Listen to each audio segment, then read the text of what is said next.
And we've got about 20 seconds here.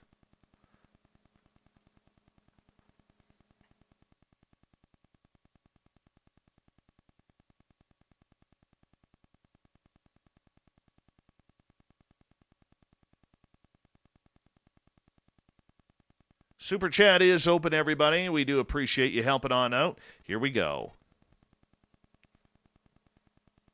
Oh, we got 30 seconds. 30 seconds.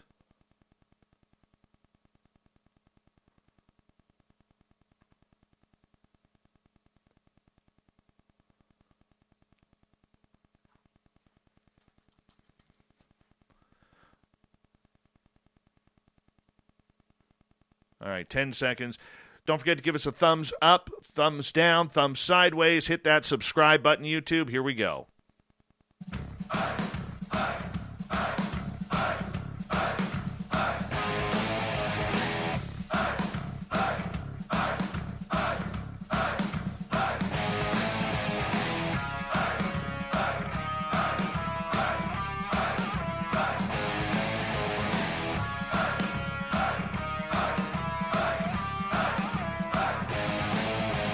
From the mountains of central British Columbia to you listening around the world, this, my friends, is Spaced Out Radio. I am your host, Dave Scott, sitting in the captain's chair of SOR headquarters.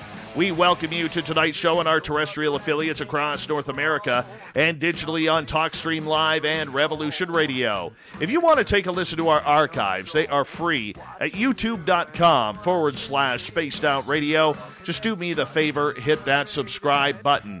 Follow us on Twitter at Spaced Out Radio and on Instagram at Spaced Out Radio Show. Our website is spacedoutradio.com, where we have a plethora of features for you, including rocking out to Bumblefoot and reading up on Captain Shirk's SOR Newswire. Tonight's show is brought to you by Chive Charities. Help make the world 10% happier by visiting Chive Charities today. You can find them on our website. What's it like to be a psychic cop? You know, police always seem to have this strange intuition, the good cops, that is. You know, because we do have to support everyone around here. And Chuck Bergman is an author, psychic medium, and a retired police officer who has had the ability to communicate with the spirit world since childhood. He has been profiled on television programs from A&E, the Biography Channel, and other TV specials. He's a frequent guest on radio shows. First time to this one, which we're finally glad to have him here. In addition to giving individual readings and hosting group forums, Chuck has assisted numerous law enforcement agencies across the country in their ongoing investigations. We're going to learn about that tonight. Then at the bottom of hour number 3, I will bring you the SOR Newswire, brought to you by Paranoia Magazine. Mr. Chuck Bergman, welcome to Spaced Out Radio for the first time. How are you? Doing well, Dave. Thank you for having me on. It's a great pleasure, a real honor, and just by hearing the people that are in the YouTube chat room and the way you acknowledge each one shows me the kind of a captain you are sitting in the chair. I love the way you run the show. Well, thank you. Thank you. You know, it's something, if I didn't have like ADHD or ADD or whatever it is, I wouldn't be able to do it all, but I force myself to do it, and I have good people like Barther and many others around here who help make sure that we sound top-notch every single night. So my team around me only is well, they're way better than me, and, you know, because of them, we get the crowd that we do. You're lucky. I'm doing it alone, but enjoying what I'm doing, to be honest. Yes. Eva in the chat room says it's because Dave gave us pills. Yes, that's exactly it. That'll do it. My friend, let's learn about you for our audience members across North America who may not have heard your story. You know, when did you first learn that you were intuitive? You know, it actually happened when I was about 6 years old. And it's kind of a cute story. It started off the book that I wrote. It's in chapter 1, how I was in the backyard of my house playing crossing guard. Here in Florida, you could, if your grades were good enough when you were in, I think, 6th grade, you could become a crossing guard and cross the children, you know, with a pole with a red flag on it, and you wore a strap with a badge, and you had this little, somewhat of a police uniform you would wear. So I was trying to make one of those and pretend I was crossing children in my backyard. And I got to admit, I don't remember my age, but it was around 6, 7 years old. But what happened is I was trying to pin on a fake badge, which was made out of aluminum foil and whatever else, and it kept falling off and falling off. And finally, playing alone like that, I started crying. And out of nowhere, I heard a man's voice come in, and I could hear it. I mean, to this day, I can remember how fluid, how gentle, and yet loud and precise the voice was. And he used my name. And he said, "Don't cry, Chuck. One day you'll be wearing a real badge," which really did kind of make sense later on. And I remember, when I was in my early 20s, when they pinned on a real badge, it was a feeling of, I think this is what he was talking about, the voice. No kidding. And the funny thing about the voice is my mom went into the backyard when I ran in the house and told her that, someone had said those words. So she checked all around the yard and over the fence, no one around. And at that part of my life, I had no idea that my mom and my grandmother were both mediums. And they didn't want me to follow in their footsteps, so she discouraged me from doing this and even told me that, there was no voice, that it was all in my imagination. So if you can imagine, that's how I had to treat this ability and basically pretend I didn't have it. And I could never go to her when I did hear a voice or see a silhouette or see a face or whatever. I had to kind of keep it to myself.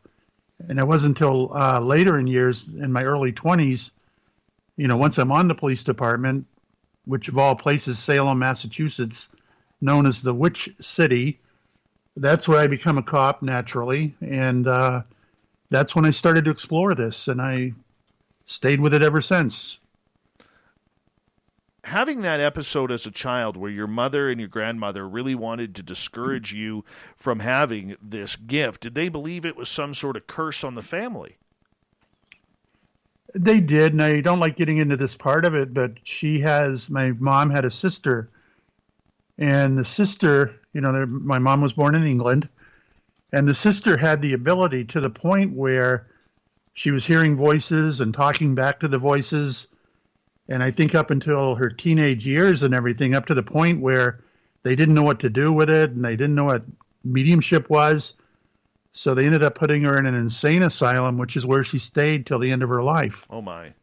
Yeah, so it was pretty horrific. My mom didn't want me to end up that way. So I think she was trying to protect me from that. And, back when, when you were a child and when I was a child and many of our parents and grandparents, that was the normal thing to do back then, was to just rid yourself of the child, make it the property of the state, the country, yes, the province, and the government, because we had no answers to this. And being the fact that there was such a religious push on everything, that any sort of mediumship was really dragged through the mud as almost satanic or psychotic. That's true. And unfortunately, even in today's time, even with all the television shows and all the evidence that we've seen, on television and read in the newspapers, there are still some people with that archaic belief. I know. So when did you start honing your skills? Was it before college? No, it was actually, I was on the police department, and a few years into it, probably, I don't know, around 10 years as an officer, and it all started on a ski trip when we were up in New Hampshire, and it was myself and 5 other officers just, taking a break. Right around Christmas time, we'd do our Christmas shopping up there and also spend a week, skiing and whatever else we could find to do in the pubs at night. Just have a great time up there. But for me, it was a situation where we were watching TV one morning, and James Van Praagh was being interviewed. And just before he came on, I'll never forget, they ran the striker on the bottom of the screen that said, "Up next, James Van Praagh claims to talk to the dead, question mark, question mark, question mark." Well, here we are. We'd had a few drinks the night before. We're kind of hungover. We're watching TV, and one of the other officers is in there cooking our breakfast. And I almost fell out of my chair laughing because I'd forgotten about all the stuff that happened to me as a child. I said, oh, we got to watch this guy. He thinks he can talk to the dead. And I didn't buy into it. So I know the feeling for people that don't believe in this stuff. But I got to admit, by the end of the half hour that he was on, he blew me away with the details that he gave a gentleman whose son had died while away on a ski trip over in Switzerland. And there was one part of that whole story where James gave the parents a reading, and he said, your son will be giving you a message. And I don't know what this means, but it will be a written message from your son. And what happened was, even though their son died, up in the mountains in another country, somehow someone located the camera during the springtime, and they were able to get the camera back to mom and dad. But this goes back to the day when they had the 35 millimeter film, and I never liked it, but it would have in red the date, in that squirrely font. I just never liked that. Looked like it was burned into your picture. So as they printed out all the photographs from their son that he happened to have taken, there was one of him standing next to the mountain that his friend had taken. And I get chills even saying this, but the father, I think he was a heart surgeon, his father was well respected. On that photo only, where the date is supposed to be in red, it said, I love you. And that was the only photo out of all the photos that didn't have the time and date marked on it. It really was weird, and there were other things that James had mentioned, like a bumper sticker, and the dad said, yeah, we just put one on yesterday. Instead of saying, I heart New York, it said, I heart, and then their son's name. And James even worded it that way. So I got to admit, James Van Praagh opened the door for me where I couldn't look at something like that and not get mesmerized by it, and say, wow, what is all this? We all look for mentors. Have you ever got to meet your mentors in regards to this, like James Van Praagh? I have, and actually, we became very good friends, and I've gone to many of his events, and I'll go there just to kind of see him. In fact, there was a funny story how when he showed up in Boston, I don't know, probably 3,000 people in the audience. And on the way there, I took a date, and I said, by the way, I've talked to him on the phone. He gave me a reading, and I gave James a reading because he was trying to get me motivated. I said, so after this thing today, we might get to meet him. We might get to go backstage with him or whatever. I remember she rolled her eyes like, yeah, right, James Van Praagh. And this is priceless. The day of the event, her and I go together, and we're sitting there, and he walks out on stage, and he goes, thank you, everyone. It's really nice to be here in Boston. When I woke up this morning, my mother in spirit told me that Chuck, the Salem cop, would be here. Where are you, Chuck? No. Yeah, and I looked at her, and I said, now roll your eyes. And I said, I'm up here. And he moved me to the front. He said, come up to the front row. He said, you can be my official photographer for the day. So, it was really cool to get to meet him on that level. And I've witnessed the guy do some amazing, amazing mediumship. I got to ask you, kind of in contrast to this, when you get into the police department, there is a real strong bonding and brotherhood between you and your fellow officers when you get in there. When you started becoming a little bit more aware and a little bit more public and working on your own abilities, what were your fellow officers saying to you? It was divided down the middle. Some were in favor, some were not. I mean, I would get guys that would come to my house because they'd want to connect with a mom or a dad or whatever. And I'd give them a reading. It would be remarkable, but it was always with the agreement. Don't tell anyone I came over. Don't tell anyone I'm on your side. Don't tell them I had a reading like this. And yet when they came, it would be pretty remarkable. I remember, and it would be on this level too. I remember one person came, and I was pretty new at this stuff. And I said, I have to tell you, there's a gentleman here coming through. I think it's your father coming through. And I don't get this, but he's saying he died at your wedding. And he did. And then I got to hear the whole story, so, but even that particular person said to me, make sure you don't tell anyone. Don't let anyone know. Okay, so when that comes to you, and you have your fellow officers chirping at you and kind of giving you the gears the way you give each other a hard time that only that sort of brotherhood and sisterhood can provide, it had to be hard when a lot of these lifetime friends that you have worked with, that you've been in the trenches with in some pretty dirty situations, all of a sudden are saying, Chuck, I think you've gone off the deep end. Don't talk to me about that kind of crap. You're right. It's pretty well the way they would word it, too. I don't believe in that. Don't talk to me about it. I don't want to hear it. And I think some people are in denial. They think they're never going to die. They think I don't know what their whole picture is of the other side, or maybe they don't want to accept they think by learning about it or, agreeing to it that they will die. But, I got news for everyone. Everyone's going to end up over there. And then you're going to find out for yourself what it's really like. Have you ever had a near-death experience? Actually, I have, yes. How has that played a role in you defining who you are? It was only a couple of years ago, and it really did change the way I look at day-to-day activity now, day-to-day life. I realize when it's time to go, it's like someone pushes a button and you're on the other side, you're gone. Yeah, I mean, just talk about it. You have no control over it. There's no bargaining. There's no nothing. When it's your turn, you're out of here, and that's it. Now, as a psychic, are there places you will not go with clients? For instance, we see a lot of psychics telling, people, get your affairs in order. You're 55. You're going to be dead by the time you're 58. Or we see them giving medical advice or things like that. It can be a very, very ugly field for people misrepresenting intuition at times. How do you deal with that? I don't do that. I won't do that. I did it once, and it's funny, I pretty well used that same slogan. And it's worth telling the story because we got time.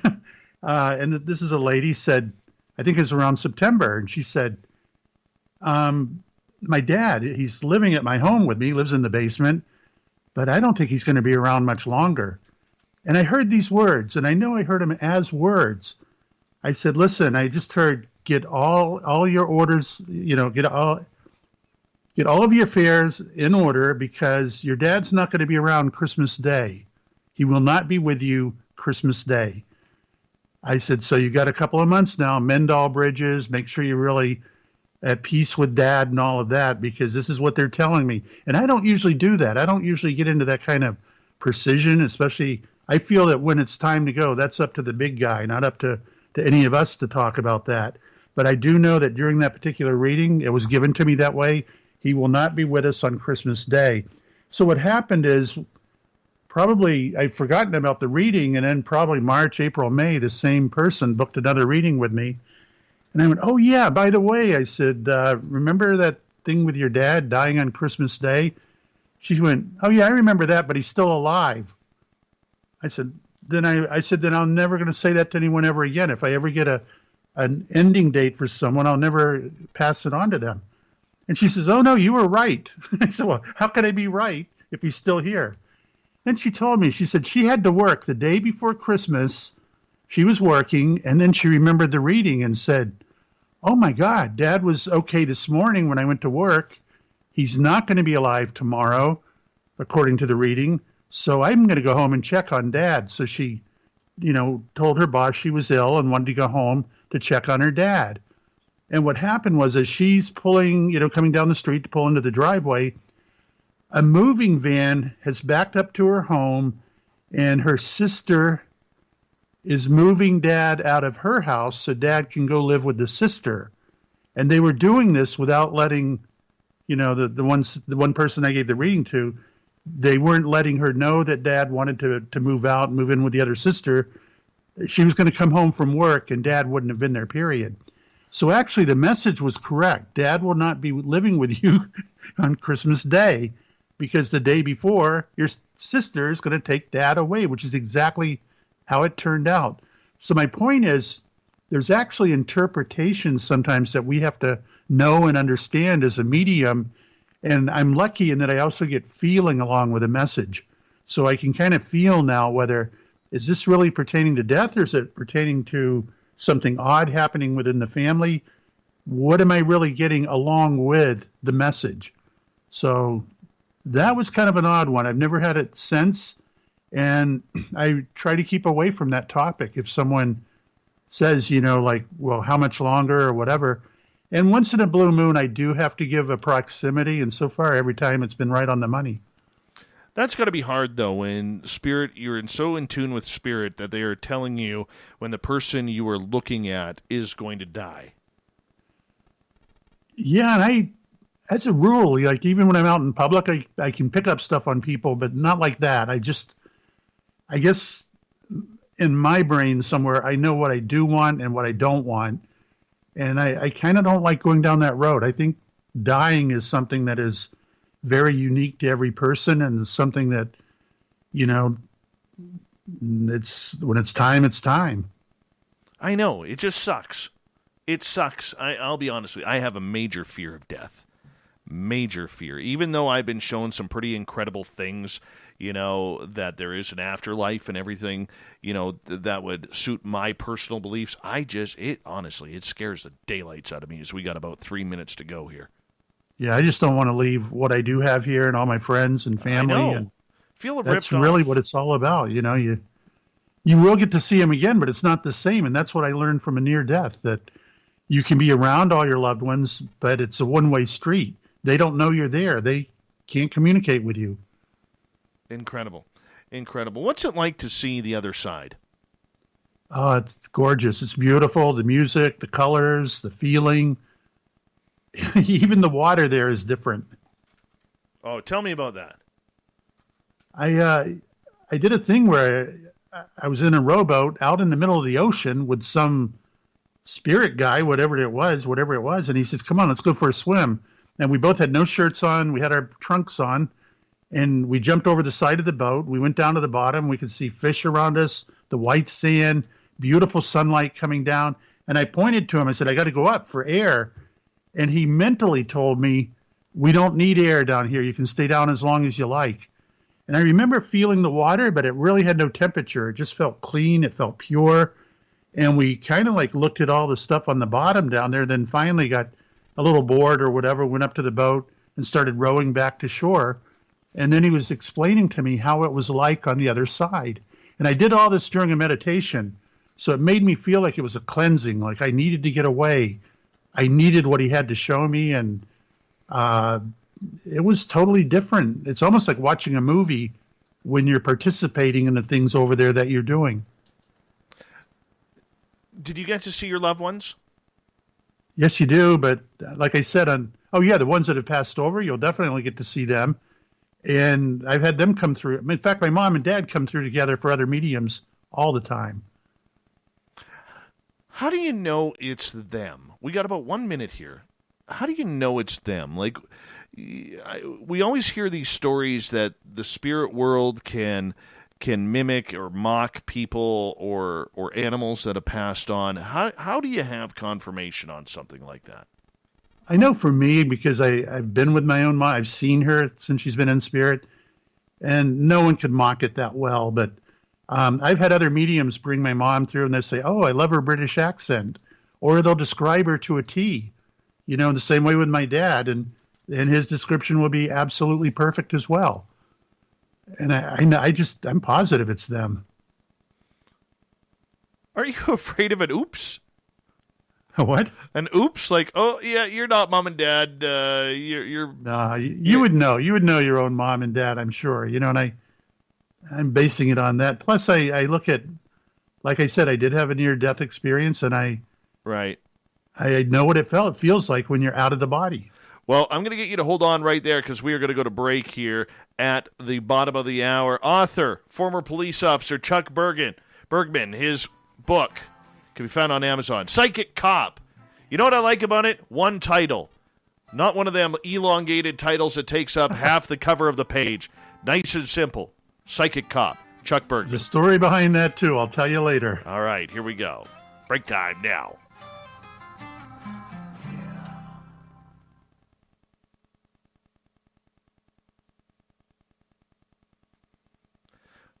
That's a good, solid first half hour radio right there.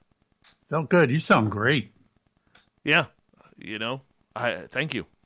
Thank No, you. you got a good flow. I wish I could do that. I got a real face for radio, man. I should not be on camera on YouTube. Great attitude. I love it. 1 second here. I just got to open up the studio window.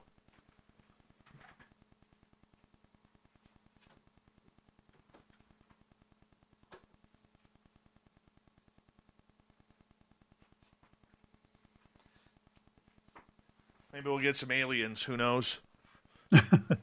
You never know who shows up at the window. Oh, I know. All right. Hello, Thurston Howell III. Where's Lovey tonight? Barther.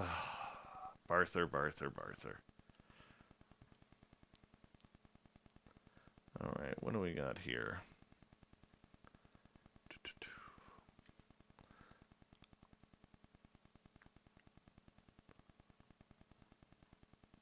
Give me just a couple seconds here. You saying anything in the chat room? Oh, yeah, they're enjoying you so far. Enjoying you. They're harassing me. Typical.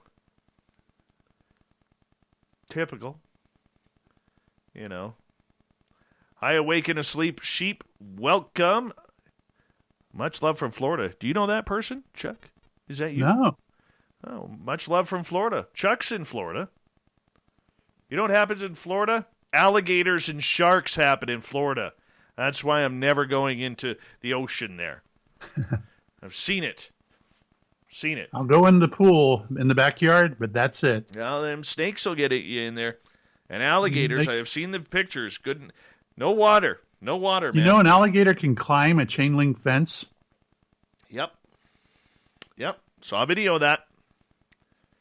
Mike L., welcome. Well, let's see here. Fap. Dave, you have a face for Grandma Rose and a stash. I know. Uh-oh. Bart's asking, know what I named my boat? Bart, I'm just going to say it. It's going to be Pecker or something, isn't it? Isn't it?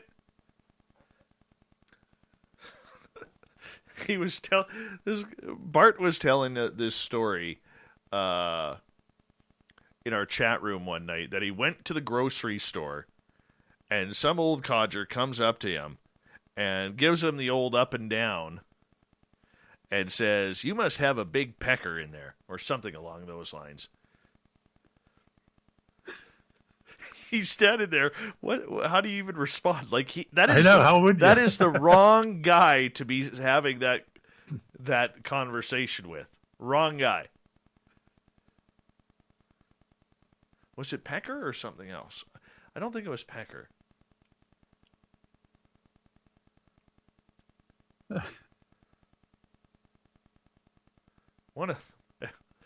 Yeah. Hey, Scarborough, good to have you here, man. Noble Patrick, good to see you. The Stu Gerson. Oh, I'm sorry. It was Prick, not Pecker. It was Prick. That's crazy. Could you imagine? No, I just can't see doing that to a stranger. Oh, every time I think about that story, I just kill myself laughing.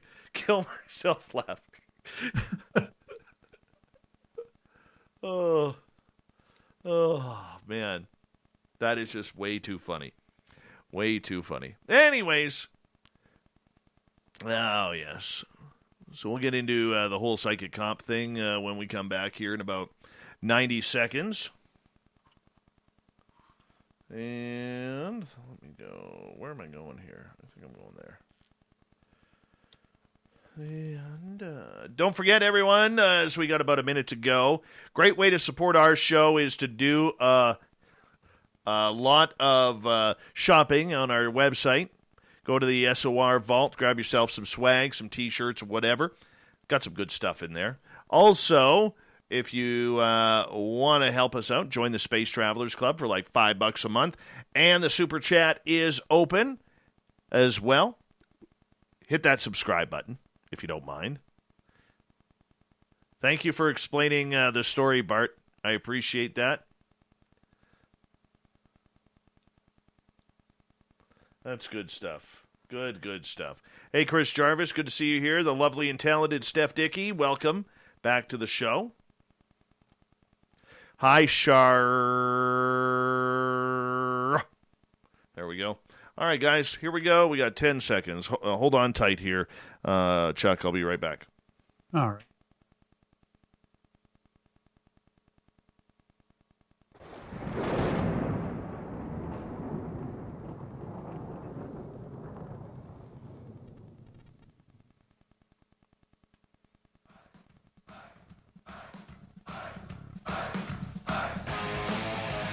Second half hour is now underway tonight on Spaced Out Radio. I am your host, Dave Scott, sitting in the captain's chair of SOR headquarters. Thank you so much for taking the time to join us tonight. Want to remind you that if you've missed portions of this show or others, check out our free archives by going to youtube.com/Spaced Out Radio. Just do me the favor, hit that subscribe button. Our website is spacedoutradio.com, where we have a plethora of features for you, including Rockin' Out to Bumblefoot and reading up on Captain Shirk's SOR Newswire.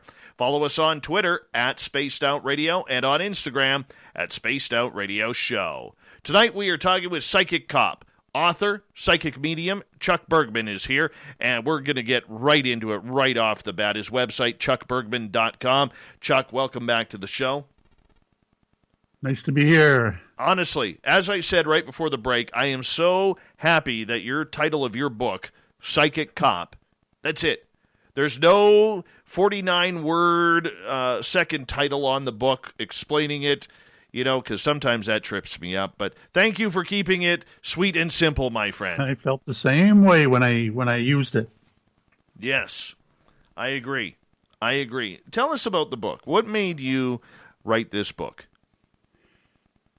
Well, the funny thing is it happened probably 3 to 4 weeks before I really fell into the mediumship and had things start happening for me. So in other words, up to this point, I'm like a lot of people. I had no reason to think about death or afterlife or mediums or psychics.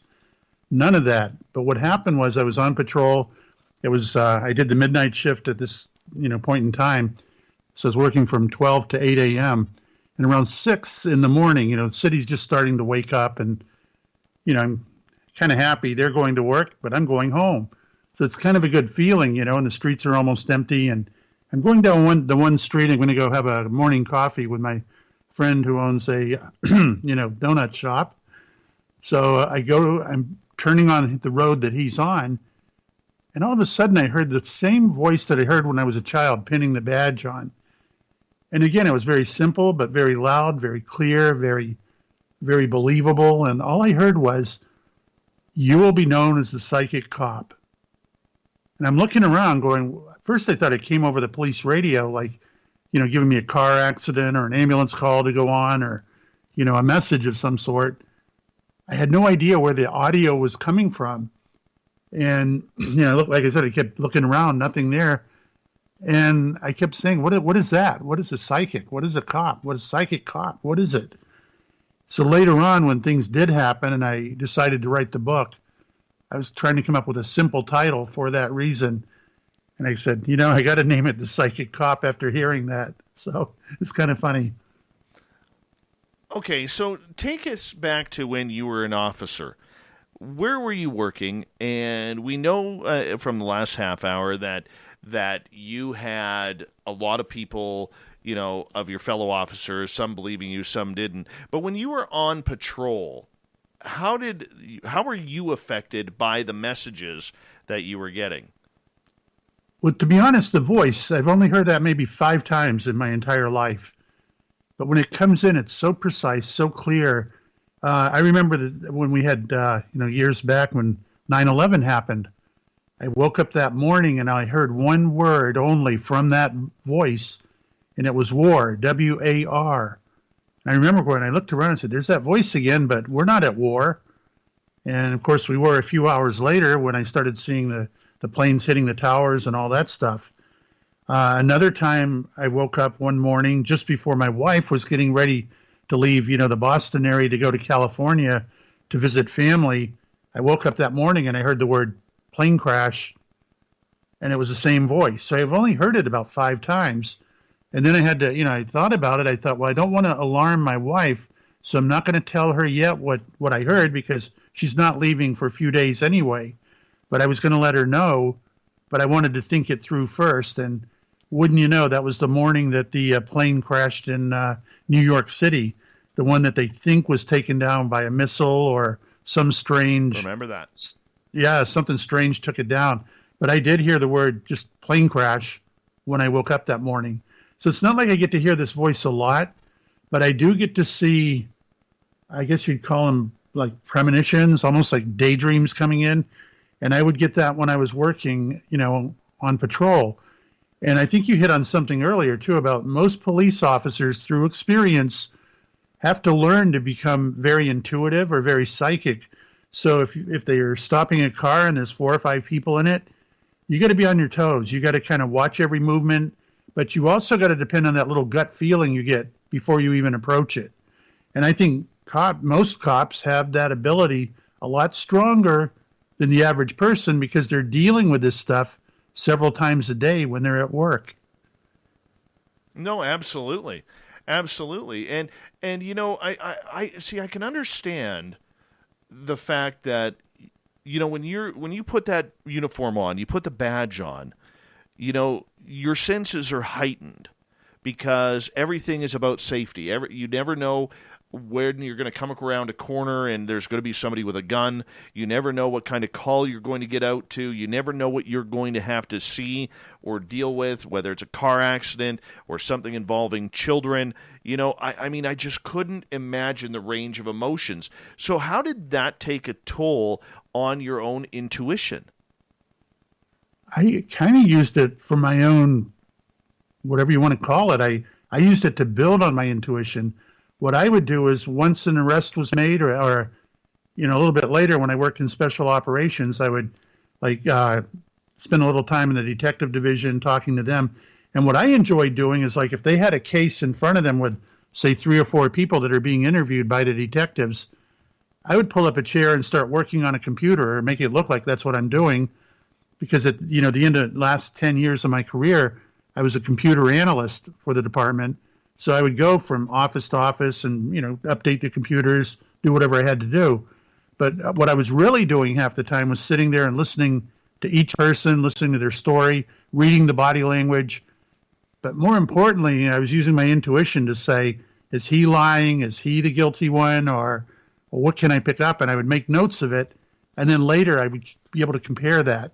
So it's whatever I thought was, information I was receiving, I at least had something to compare it to. I'd go back to the detective later and say, hey, is this the guy that pulled the trigger? Or is this the guy that drove the getaway car or whatever it was? Or, hey, number one guy was really lying through his teeth, no doubt about it. And I had something to compare it with, and typically I'd be right on almost all of it. Mm-hmm. Okay, so, you're building your own abilities here, but, the emotions of the job, the stress of the job, did that not affect you? Not really. You I think all police officers have their own built-in mechanism so they can deal with it, whether it's joke about certain things or a lot of us, it's like having a jacket on at the end of the shift. You take it off, you hang it up, and that's where you leave it. You don't take it home with you. But to me, it was all about, if I have to go on a call, I want to go in and not lose focus of what my job is. I don't want to get hysterical. I don't want to, I don't want to be crying. I don't want to be out of touch. I have to maintain this level for every call I go on, no matter how serious it is. So when you would have these psychic, intuitive communications or these feelings, these vibes, whatever you want to call them on the job, how did it affect what you were doing on a daily basis? I think it helped. I really do think it helped. I had different cases where, just say I'm arriving a little late, but I already know what street the bad guy is running down, or, I could almost scoop him up anyway, and say, okay, I know you're the guy. And I just can't explain the knowing, and I would know what street they're on. I'd know what they look like. I would know in advance. And another odd thing I could do, not on every case, but on a lot of cases, I could be at the opposite end of my beat area, and I would turn around and head back kind of quickly to the other end of the beat saying, I've got to go to the 7-Eleven or I've got to go to the Home Depot. I know they're having a problem. And sure enough, I'd get the radio call. So you can't discount that when it happens time after time again, where, like, why am I getting this information? Where is it coming from? And what do I do with it when I get it? So it was like a stepping stone. I learned from it, no doubt. Was it more clairaudient, clairvoyant? It was a knowing. I can't even explain it. It would be more on the idea if, like you right now, remembering the last time you just say, let the dogs out. It would be that kind of a memory, or that, like, you're that comfortable with thinking about it going, okay, I'm seeing this case before it even happens. So it is strange, no doubt, but I use that as a stepping stone to help me tune in, to help, just help with the process. Did you ever get any other of your fellow officers coming up to you and saying, I have the gift too, and it scares me, or I don't want to talk about it, I don't know how to talk about it? I mean, because that can be a pretty emotional conversation. I did have a couple of officers do that, absolutely. And also even clients that, I've had come to the house or whatever, or telephone readings, or people I've met outside that are afraid of it, and they'll get certain messages. And that's one thing I've learned too. If you start getting these images or information like a regular medium would, and you're not cut out for it, you're not ready for it, or it frightens you, usually they'll shut down. They won't bother you anymore. I hate when I use the word they, it's like the spirit guides on the other side, or whoever's controlling all of this will know that you're not a good candidate for doing this. It's kind of like they pick out who they want to do it. I could imagine what that Can you take us through one of those conversations that you had with a fellow officer? I do remember one in particular where we were walking in his neighborhood. I think I went there for a cookout or whatever. Then we went for a little walk around the block. And what happened was, I have to laugh when I think about it, but we go around the one corner on a little side street. He goes, see that little church? And I said, yeah. And he said, people there are really weird. It's a spiritualist church. They think they can talk to the dead. And he said, I used to be okay with that stuff, but not anymore. I don't like it anymore. And he said, a bunch of weirdos go in there. So as we're walking by, I'm memorizing the marquee out front, like, okay, a service on Sunday at 7:00, I'll be here. And sure enough, I came back like a week later, and I went to one of the services just to see what it was like. And now, like I say, here we are in Salem, and they have mediums that will go up, to the pulpit up front, and they give a lecture like I would get at any church I go to about God and helping people and, good stuff. But then they'll have a medium come up and give people in the audience very good readings, or very insightful readings to help guide you through your life. And here, this was being my first time in a place like that. I remember the lady picked me, and the first thing she said is, I don't know anything about you, but I see alligators around you. Which, how accurate is that? Knowing that I moved up to Salem from Florida. So, and then she described my mom, described my dad, and gave me some other information. And it was just like, I felt it was meant to be, and I got to be the judge of it. Did I think it was real? Did I think, it was information handed to her? Or, how did I feel about it? And I felt it was genuine. So that kind of helped push me along this path also. When you were in uniform and you have something intuitive happen, did it ever lead you to being at the right place at the right time to help someone, save someone, or just quell down a situation? I'm sure it did, but it would happen in a very passive way. It might be like I round the corner at just the right moment, and yeah, you do stop, or you do take action on it, but it's kind of like that with a lot of officers who just happen to be lucky or unlucky, whatever you want to call it, that they round the corner. And, bingo, there's the guy everyone else is looking for. I'll never forget the time I was on the police motorcycle, and I was in a little neighborhood, a little small neighborhood, and there were like three guys and really racing around the neighborhood fast.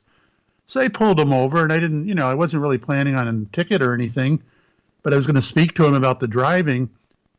And I always called out every vehicle I stopped. I wanted, just in case something happened. So I called the plate number.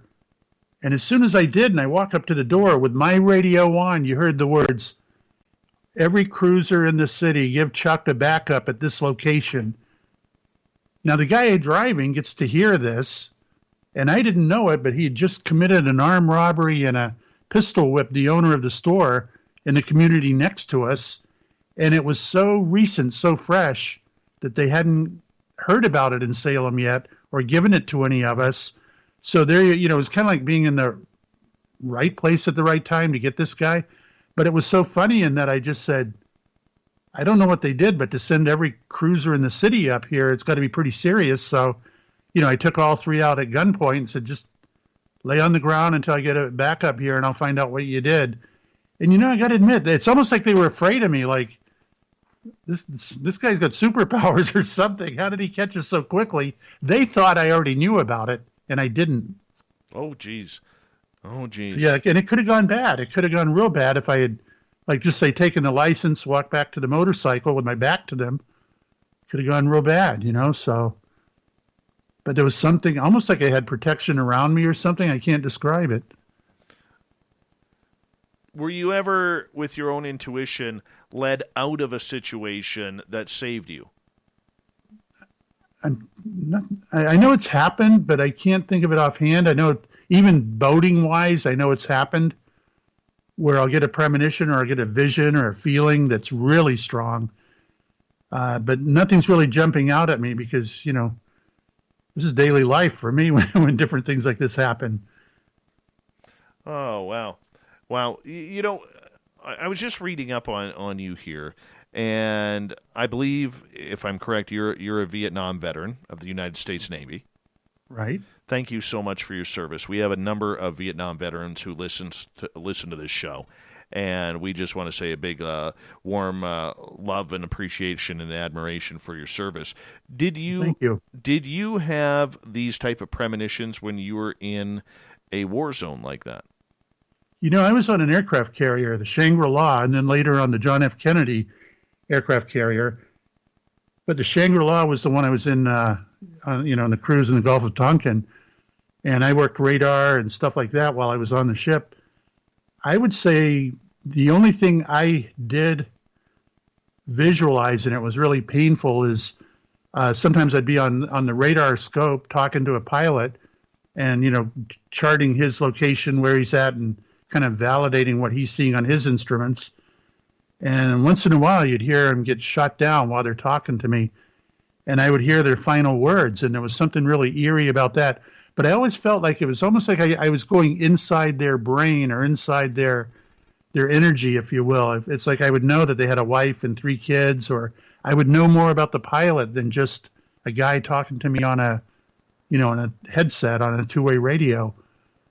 But then it was early on, and I didn't quite understand. I thought everyone would have the feelings that I would have, but found out later that wasn't true.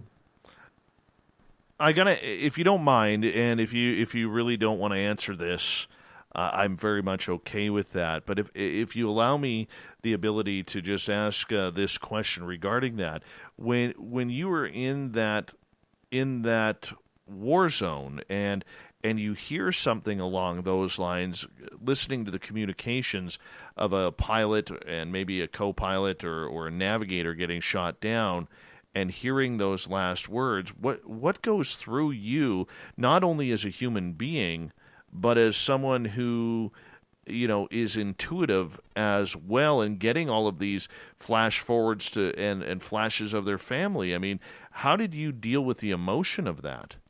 Now, like I said, if you don't want to answer that, I'm very much okay with it. No, I felt that, I had to deal with it. I didn't tell anyone around me that I was getting a little bit more than they were, probably, but because I never heard the other guys mention that. They would, also hear pilots go down, but never talk about it. And I kind of wondered about that because for me it was very devastating. I would almost freeze, and I would almost feel like time stoppage when the radio signal was broken, and that's when the plane finally hit the ground. And to me, I can't explain it. It was like time would stop. Oh, wow. I mean, I just feel emotional you saying that. It was hard, but at the time I really didn't understand. I thought knowing someone just died while and I'm the last one they spoke to, that's pretty frightening. That's pretty scary. Did it, maybe this is a rude, crass question, did it happen a lot? No, not as much as you would think it would, especially for, a war environment. I got to admit, we didn't lose all that many planes. And I don't know if it was technology on our planes or I don't know what it was, but we truly didn't lose that many. I don't know what the ratio was. I don't want to guess at it, but, there was probably about 10 that I heard go down. I was over there we were supposed to be there for 6 months, but we ended up there for like 14 months. So we were in Vietnam a little longer than we were supposed to be. No kidding. One final question before we move on, as we got about 2.5 minutes here before we got to go to break at the top of the hour. Chris Bergman is our guest tonight. Did any of these pilots ever come back to you to say No, thanks? they did not. No, but I have had murder victims show up in my bedroom on cases that I've worked on and wake me up in the middle of the night. I'm a little stunned by that. Do you think because of the tragedy of the situation that they probably just went home? Probably, and I think I wasn't developed at that point. And if I would think, yeah, and they can travel at the speed of light, so they could be home with their wife, kids, parents, whatever, at the speed of light. So why would they want to come and visit me on a ship? I don't know. I just find it completely intriguing right now. It is intriguing, and even to think that they're hitting the ground like that, everything's going to explode, but you can't damage the energy of the soul. That's pure energy.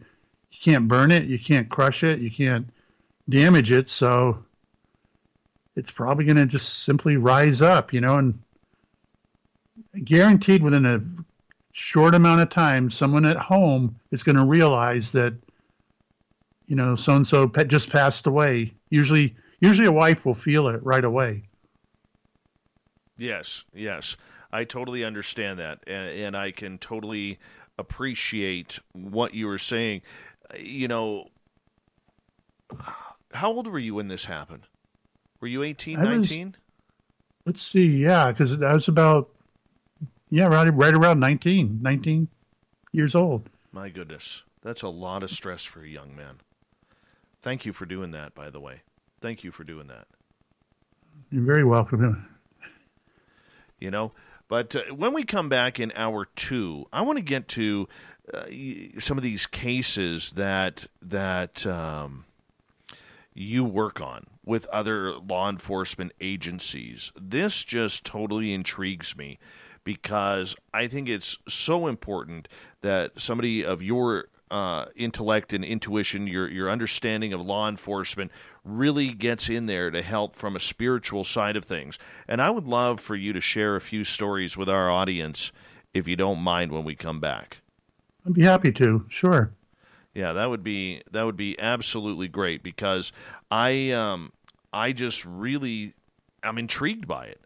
I want to know how it works.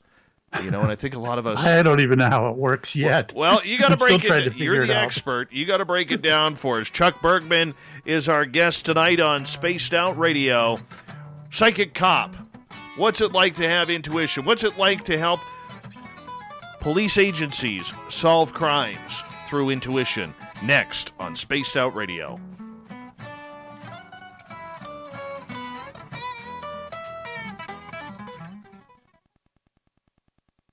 All right, we're clear. I'm just going to run my dogs out, okay? So Very good. I'm going to run and grab my phone real quick. Okay. If you know anything about our website, you'd know we like to do things a little differently. We're not some faceless organization collecting money for a nebulous cause. Our donor dollars go directly toward life-improving items. Then we give those items directly to an underdog who needs it most.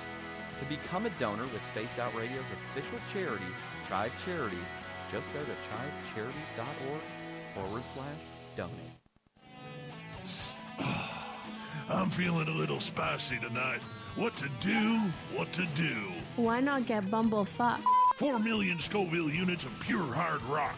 Bumblefoot hot sauces come in 3 flavors. The burning Bumble.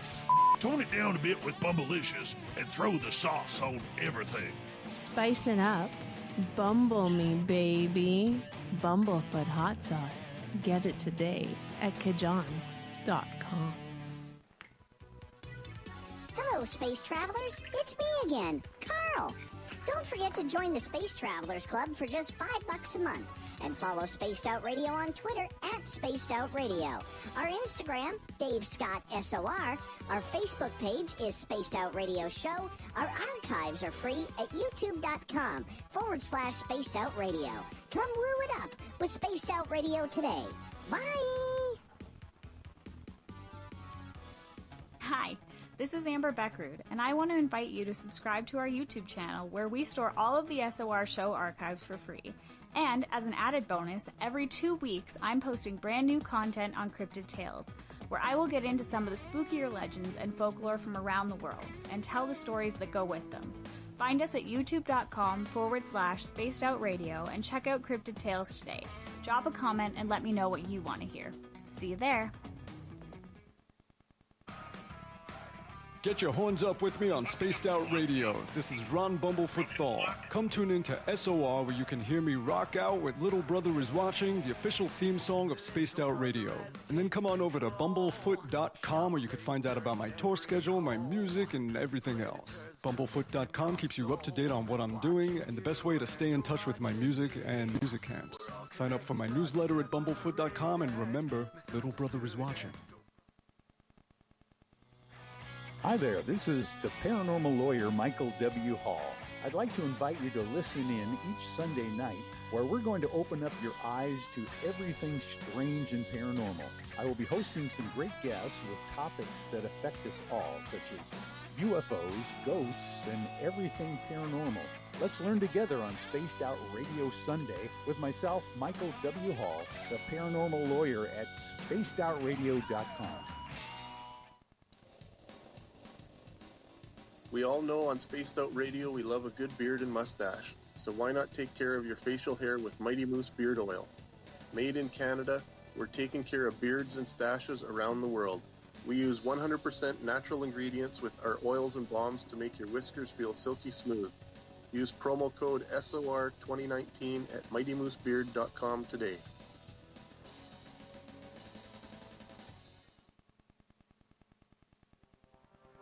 We are scouring the world for the most intriguing stories of your day. Take the time to read up on the SOR Newswire, where our team, led by Captain Shirk, will deliver to you some of the best paranormal and supernatural news, along with some stories that will blow your mind from the weird to the wacky. It's the news outside the news that piques interest, and that's what we're looking to deliver to you. The SOR Newswire, only at spacedoutradio.com. Are you intrigued by Paranormal Talk Radio? You'll love the new Paranormal Radio app from TalkStream Live. You'll find a great selection of talk shows covering UFOs, ghosts, strange phenomena, and much more. Download the Paranormal Radio app now and start listening to the very best in paranormal talk entertainment, including the network you're listening to right now, the Paranormal Radio app. Free in Google Play and the iOS App Store. For the price of 1 cup of coffee a month, you can become an SOR Space Traveler. The Space Travelers Club is a place where you can interact with other listeners, either live during the show or on our great forum. We want your stories, pictures, comments, and ideas. You'll get live video streams, exclusive content, and be a part of our newsletter. Stay in touch with everything. Let me turn down the commercials. I am back. And where'd my headphones go? They fell back here. And how much time do we have? We have about 90 seconds. You got 30 seconds to hear something you'll never forget? Sure. Okay, this is the wife of a state trooper that died on duty recently, within a couple of weeks. Just so you know, our YouTube audience will hear this. Hold off on it. Okay. Hold off on it. Don't want to get you in trouble. Yeah, it's kind of... If it's personal, don't want to... Yeah, I'll email it later. Sounds good. We got about 45 seconds. All right.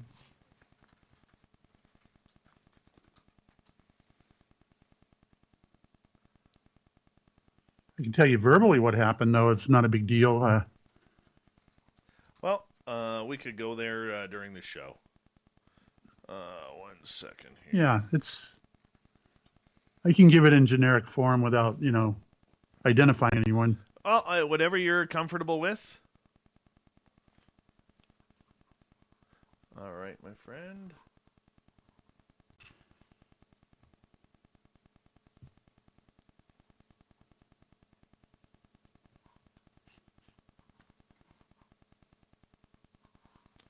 All right, here we go. You're listening to Spaced Out Radio with Dave Scott. Follow Dave on Twitter at Spaced Out Radio and on Facebook, Spaced Out Radio Show. Hour number 2 of Spaced Out Radio is underway tonight. I am your host, Dave Scott. Thank you so much for taking the time to join us tonight. We welcome back everyone listening in on our terrestrial affiliates around North America and digitally on TalkStream Live and Revolution Radio. All of our archives are free for you at youtube.com/Spaced Out Radio. Just do me the favor, hit that subscribe button. The Desert Clam has set the password for tonight in the SOR Space Travelers Club. Favonian. Favonian is your password. Use it wisely, space travelers, as the Clam sets the password each and every night right here on Spaced Out Radio. Our website is spacedoutradio.com, where we have a plethora of features for you, including rocking out to Bumblefoot and reading up on Captain Shirk's SOR Newswire. Follow us on Twitter at Spaced Out Radio and on Instagram at Spaced Out Radio Show. Tonight we are talking with the author of Psychic Cop, Chuck Bergman. Real-life story of him, as he was a retired police officer out of Massachusetts. He is a psychic medium working with people with his gifts, and he helps out law enforcement agencies solve crimes, cold cases, old cases, places and cases that they just may not have enough information on. Chuck, welcome back to the show. We should mention your website as well, chuckbergman.com. Thank you for joining us. Pleasure to be here and having a great time tonight. Wonderful. Now, this is the part where I want to get into. This is what really intrigues me about your entire story, is helping law enforcement agencies try and solve crimes. There are literally hundreds of thousands of crimes over the decades that have gone cold, that have no answers, people disappearing, people murdered, people having things happen, and we have no answers whatsoever. How did you get started in this? I really got started more after I retired from the police department. I had more time then to dedicate time to doing this, and because a lot of it is going to require travel, and I've been around the country doing what I do. And it all started when I first retired down to Florida. I moved to Florida right away. And in fact, that was an amazing case where a family in California called and said their son had been missing for 8 months. They didn't know if he was dead or alive, and had very little information to work on. And I told them, when they were asking me if I could do that type of reading, I said, sure, I'll give it a try. I'll see what I get. It was no charge or anything. I just wanted to test it, see what it was all about, see if I could do it. And in that particular case, even though he'd been missing for 8 months, they told me that the media, the police, search parties, everyone involved are giving up hope, and it's turning into a cold case, and nothing will be done. So, you got to feel for the family, like, what an awful thing. Your son is missing, and you don't, there's nothing you can do about it. But with that case, I remember as soon as I got them on the telephone, which was amazing, I'm looking out my office window into my backyard and then the wooded area, at the very end of my yard. And it's just funny how things will happen, but I could see like fingers that were somewhat, sounds a little gory, but kind of bloody, and one over the other, one hand over the other, like climbing rocks. And I said, I got to ask, was your son a rock climber? And the dad spoke up. They had me on speakerphone. He said, Chuck, he was an avid rock climber. Yes, absolutely. I said, okay. I said, I don't want to jump the gun yet, so we're going to get a few more facts. And that's my style. I don't want to jump the gun and say, oh, I'm talking to his ghost or his spirit. He's dead. I don't want to say that. I want proof. I want, things that I can kind of prove later, I guess. Anyway, I said, okay, I gave a few things about him, and they're saying, yeah, that's him, that's him, that's him. But then I got to the point where I said, I got to ask, does he own a green Chevrolet pickup truck? And they said, oh my gosh, yes. And I said, okay, because I feel like I'm sitting in that truck right now, and I got to tell you, it's filthy inside. I've got hamburger wrappers, vodka bottles that are empty. I've got a filthy windshield that I would never try and drive with a windshield like this. I said, does that sound familiar? And the dad laughed. He said, you're sitting in my son's pickup truck.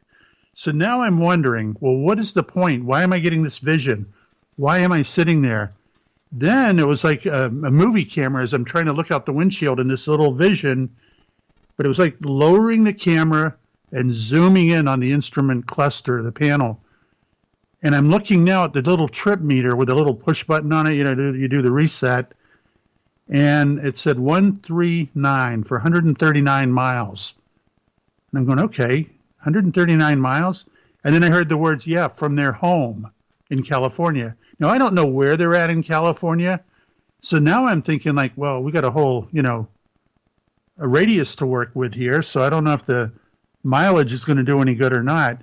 And as I'm looking into my wooded area, almost like you see on the news or the weather map on television, when they'll do the little silly clouds that are thundering and lightning and a temperature maybe floating by, I'm seeing numbers floating by over my swimming pool area that clearly said 020.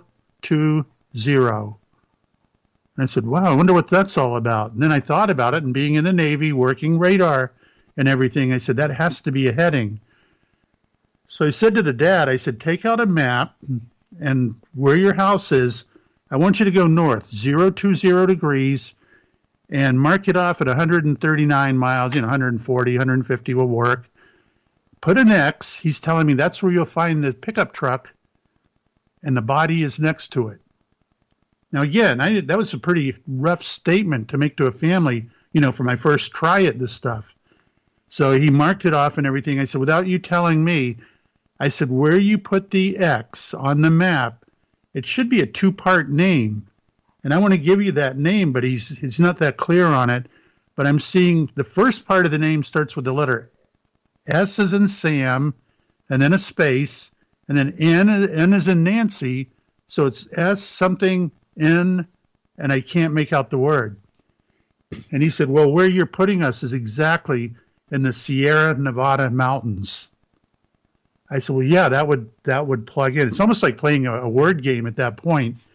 So anyway, I gave him more information, talked about him and why he ended up ending, and he did end his own life. No one did it to him. He admitted to that, gave me information on it, and even talked about he was going to get married. Then he found his fiance having an affair with his best friend and all this stuff. So there was purpose for him doing what he did. I'll put it that way.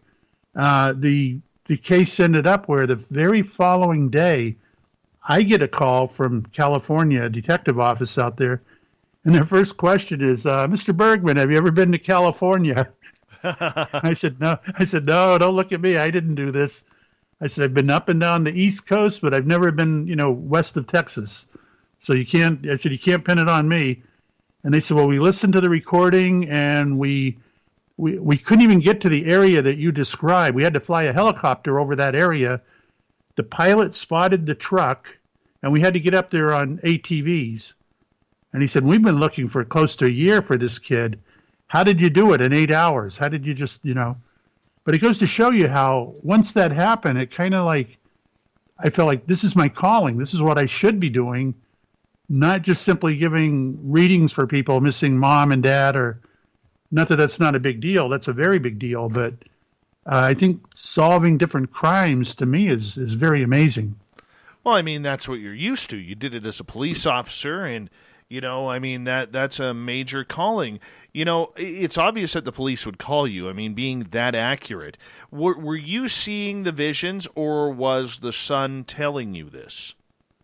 I think it's the son, along with, I think it's his energy, his spirit, along with the energy of other spirits that are up there helping out, whether they're angels or whatever you want to call them. I think they do have other help. And I think my own mom and dad in spirit also help with these type of sessions, because they know how to work me. Sometimes they'll give me, like, just say this wasn't a green Chevrolet pickup truck. I own a white Chevy, I own a white Ford F-150. So they might just say, it's like your truck, Chuck, instead, because that would be quicker and easier. So then I could say, oh, it's a Ford F-150. Because my parents would know what I own, what I do, and what I've seen in the past. And otherwise, they have to create that whole image. And here they had to create the Chevy emblem for me to see it.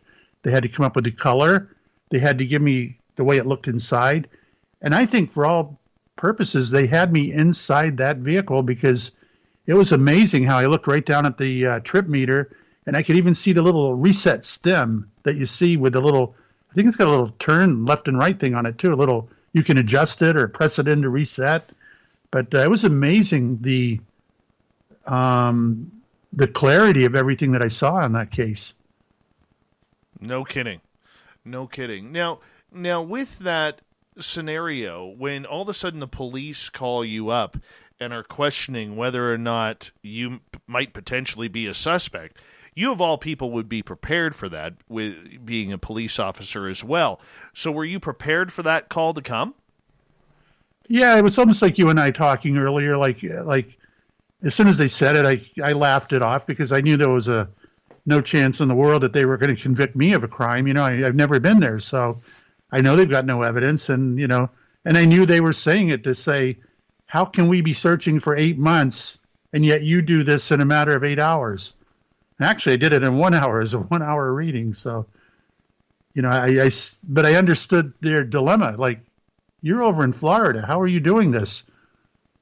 And by the way, I've done cases in Germany. I've done pretty much around the world on Skype. Interesting question from Shar here in our chat room. Have you ever had to expose crooked cops while investigating? The answer would have to be no, but I only saw one crooked thing the whole 32 years I was on, and it wasn't even that crooked, really, but it was wrong. And I'll say it because it's so low level, it's so funny, where we had a guy that was going around the city. He had different people he didn't like, and he'd pick up a rock and throw it and smash their window and set off their alarm and then take off. And then he would listen to us on a police scanner. He thought it was great. So in this one case, he smashed one set of windows on one building, and then the detectives were hiding at another building that they assumed he would hit next. And the kid pulls up in the darkness, picks up a brick, throws it, and takes off. And when he hit it with the brick, it didn't smash the window.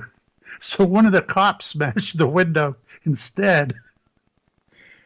But that, it was wrong, but it was low level. But that's about the only thing I ever saw, to be honest. I got to say, it was a very straightforward department. If they didn't have a case, they didn't make an arrest. Mm-hmm. All right, question coming from Annie here in our chat room. What caused your near-death experience? It was a health issue where I had to be med-flighted to a larger hospital. And it happened while I was in flight to the second hospital, where, when you're in the gurney or the stretcher, on I think probably any helicopter, you're kind of like strapped in and you're up a little. So your view out the window or at the ground is pretty limited.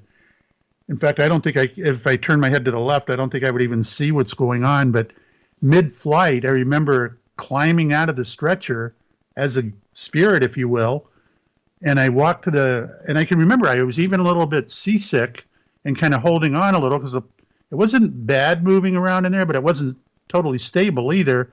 And I remember kind of like leaning on the seat of the pilot of the helicopter, and I'm watching his feet on the controllers. I'm watching the stick. I'm looking at all the dials.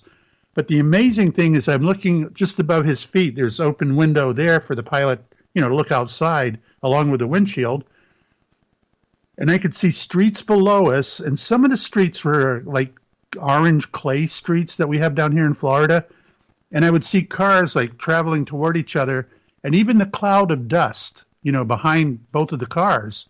And I was surprised from the air view how big that cloud really is behind each car as they're passing each other. And then I turn and I look, and the attendant, who's supposed to be watching the monitor and all that for me, is sitting there texting or playing a video game, or, his fingers were going crazy on his iPhone. But it was more the clarity of everything that I got to see and the way I felt. And the feeling I had was, number one, I'm not seeing any angels. I'm not seeing my mom and dad. But I don't feel like I'm going to die, but I know I'm out of my body right now, and I know I'm experiencing this. And it was just a feeling of, I know I'm going to make it. And the next thing I know, I'm back in the body, and they're wheeling me down the hallway and, taking me to ICU. So it was so graphic and so real. I know I left my body. Oh, and that was one thing too. The whole time I'm looking at what they're doing and observing them, it was a feeling of being in a room and I couldn't speak to anyone. They're not going to hear me if I do. And that was a lonely feeling. And that's what a spirit must feel if mom or dad are standing in a room next to you and you don't even know they're there. It's got to be a lonely feeling. I bet. When you were having that near-death experience and you were out of body, what did you feel on a physical level? Did you feel peace? Did you feel numb? Were there like these electrodes running through you? We've heard them all on this show. How about for you? For me, it was an absolutely normal feel. I didn't hurt. I didn't, other than I'd say, like my stomach was a little queasy and I could feel the little bouncing around. It wasn't much, but I could feel the helicopter, responding to the speed we were traveling about. It was going, just slightly above treetops. It was pretty low to the ground and moving along at a very, fast rate. But everything I saw, there's no doubt that I never would have seen that had I not, you can't see that while laying in the stretcher and turning your head and looking around. You're not going to see it. Chuck Bergman is our guest tonight on Spaced Out Radio, Psychic Cop. We have about 5 minutes here before we have to go to a break at the bottom of the hour. Let's try and sneak in one more story here before we go to break regarding you helping with a cold case. Is it usually cold cases you are working on? Typically, yes. Okay, yes. So how does that work? Do you get a phone call from the local sheriff's department or maybe a government agency and say, hey, Chuck, we need you to look into this? I wish it would go that way, but unfortunately, it's usually the family. And I don't like to say negative things, but it's happening across the country, and I'm not happy with it. But a lot of police departments are turning cases into cold cases and then using the phrase, we don't have the funds. We can't work on your case any further. We need more money. And I don't like it becoming a political statement like that, but I'm hearing it from family after family after family. They don't have the resources. They can't look for my son or daughter anymore. Would I be able to help them? And of course, depending on where it is and all of that, I have to weigh it out, whether it's worth me getting, involved. And once I do get involved, will the police respond or not respond? Mm-hmm. So, okay, take me through a scenario here. Let's say I have a missing child and I don't know where they are. They were last seen at a Halloween house party, at 10 p.m. because their curfew is at 10:30. How does this work? Typically for me, it's like I have to talk to the family and I'll be in conversation for a few minutes, maybe 5, maybe 10 minutes. and out of nowhere, the information will just start coming out of nowhere. I'll know. It'll just start happening. And I've done some very, very tough cases that, looking back, it's like I was crazy to get involved in the first place, but I did, and it's usually a lot more involved than just a missing person. There's a lot more behind it, usually.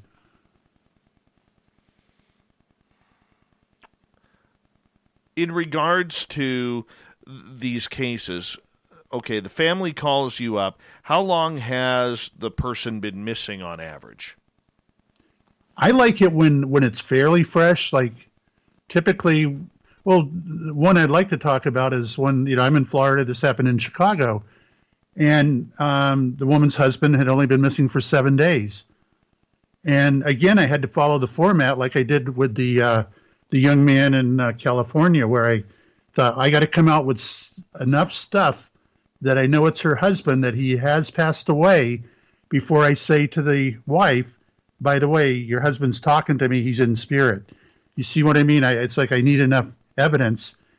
And I remember with her, we were just chatting for a moment. She was talking to me about, it's been 7 days. Do I do this kind of a reading and all of that? And I said, does he have a D sound for a name like David? A hard D? She said, well, that's his name, David. I said, okay, David, does he work at a bank? Because I'm inside the bank behind the glass, where all the workers are. And she said, well, he's a bank president. And I said, now I'm already starting to trust the information that I get and know that it's coming from David. And then he showed me an image of him lying in very shallow water on his back, not far from the bank, with a bullet to the top of the head. And I also saw 2 men standing over him.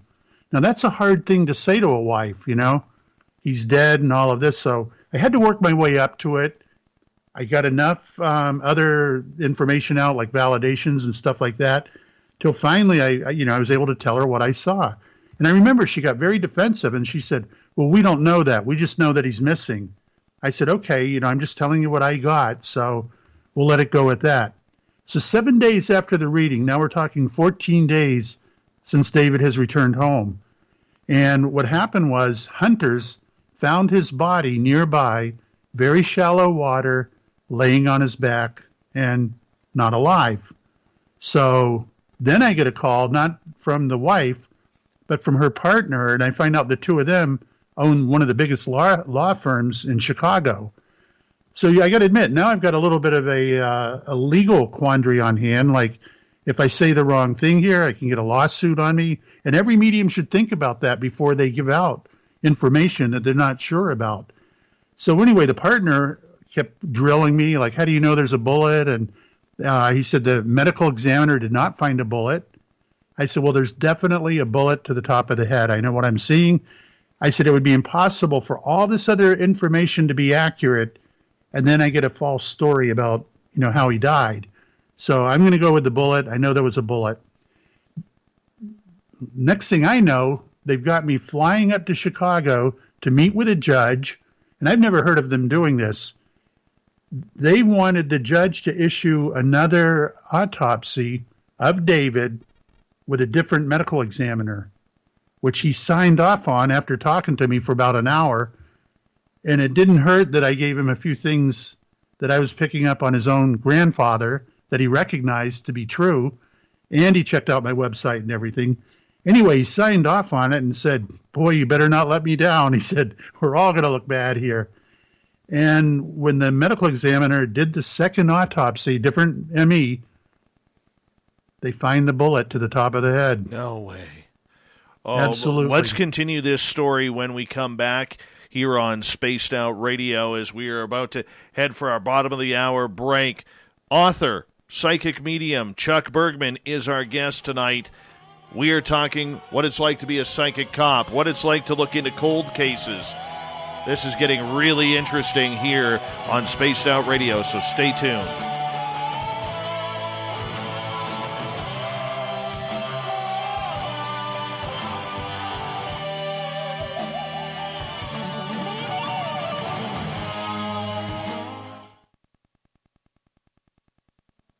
All right, we're clear. Okay. Wow. That's a little too real. Now they can hear us on YouTube? Yes, they can. I'll let them know, but not that. Videos Whoa. of No Day I Found on the web. All right. Hi, Siri. Oh, hold on. There goes my Siri. Hi, Siri. Mine was talking to yours. Yeah, no kidding. Sorry, I couldn't quite hear you. Could you please repeat what you said? No. Let's turn you off. That's what I keep mine on airplane mode. Yeah, that was an amazing event. It really was. Wow. That's a little eerie. It was, and then I'll say it, but I don't want to put it out over the other radios, but it was, shall we say, mafia connected. Oh, yeah. And that the mafia even got to the first medical examiner and said, this is a suicide by drowning and nothing else, and he had no choice. Right. The second ME had no idea, and did a normal report, and they said within 2 or 3 minutes found the bullet to the top of the head. Right. Goodness. All right. Wow. That's just insane. Insane. Nicole says she is loving this show tonight. Hey, Michelle. All right. Let's see. Where are we in the chat room here? Got 121 people in our chat room tonight watching. Oh, great. Yeah. 122 now. 122.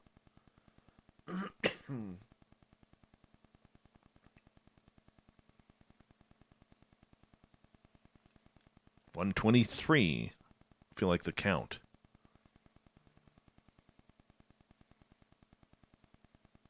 See, I get too distracted if I start watching that while I'm trying to tell a story, so... Hold on. Somebody's busting my balls here, and I missed it totally. Let's see. You're finally able to pop in. You guys are all having an amazing night. Hi, Mere Person. What were you busting me for here? Let me see. Come on, Pharmacy. Where were you busting my chops here? I don't see it. Don't see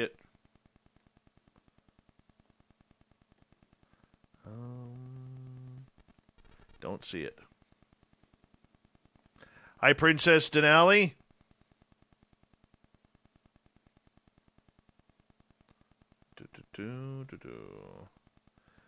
Oh, it was one of those. It was way back. Joe is asking if you see future events too. On occasion, I do, and it's amazing. Sometimes it will be 6 months into the future or even 2 years into the future. But it's always, when I get it, it's accurate, and it happens.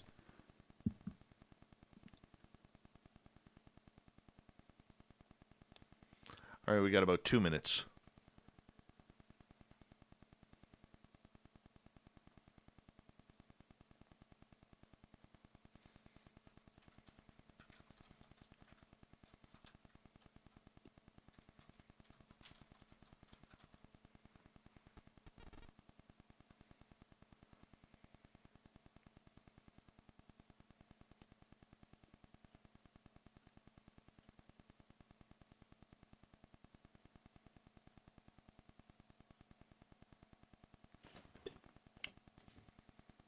About 90 seconds.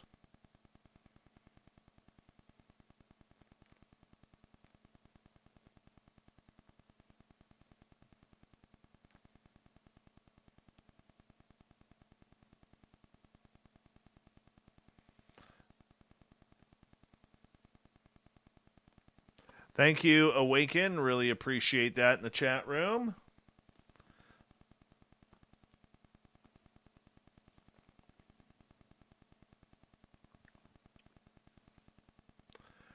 Hi, Lee A. Good to have you here while you're at work. Hi, Jenny. Good to have you here. Want to remind everybody the Super Chat is open, and a great way to support what we do is give us a thumbs up on YouTube also, or a thumbs down, whatever you prefer. Also, to hit that subscribe button and the bell so you know when we are coming on. Next, a great way to support what we do is go to our website, spacedoutradio.com, pick up a shirt or any type of swag from our store, the SOR Vault, as well as join the Space Travelers Club for $5 a month. You can do it. I believe you can do it. And we're going to continue on here momentarily. 5 seconds here, my friend. Hold on.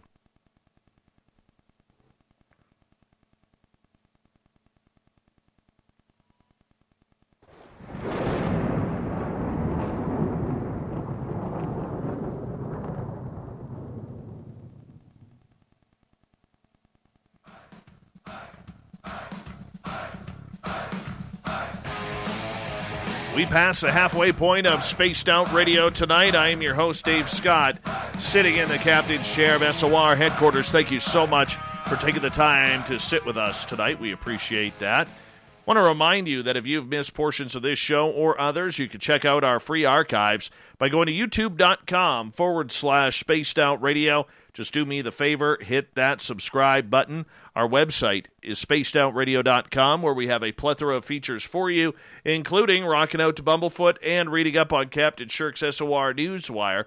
Follow us on Twitter at Spaced Out Radio and on Instagram at Spaced Out Radio Show. Tonight we are talking with the author of Psychic Cop. Psychic medium Chuck Bergman is here. His website, chuckbergman.com. You can find his books on Amazon or his website. Highly suggest that you do this because we're getting into what it's like to have intuition while working cold cases. Now, the case you stated right before, Chuck, I mean, that's just absolutely amazing that you were able to tie so much information into a banker to pretty much warrant a second autopsy. Which I'd never heard of that being ordered by a court. I guess they'd have to have a really good reason, to order that. Why is that so rare?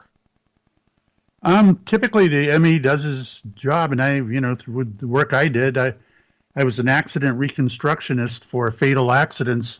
So there were times when I had to go to autopsies and take notes and record it or whatever, and they're very thorough with everything. Everything gets measured, weighed, photographed, you name it, then sent to the labs for a testing, and they're just very thorough, So usually once one autopsy is performed, that's the end of it.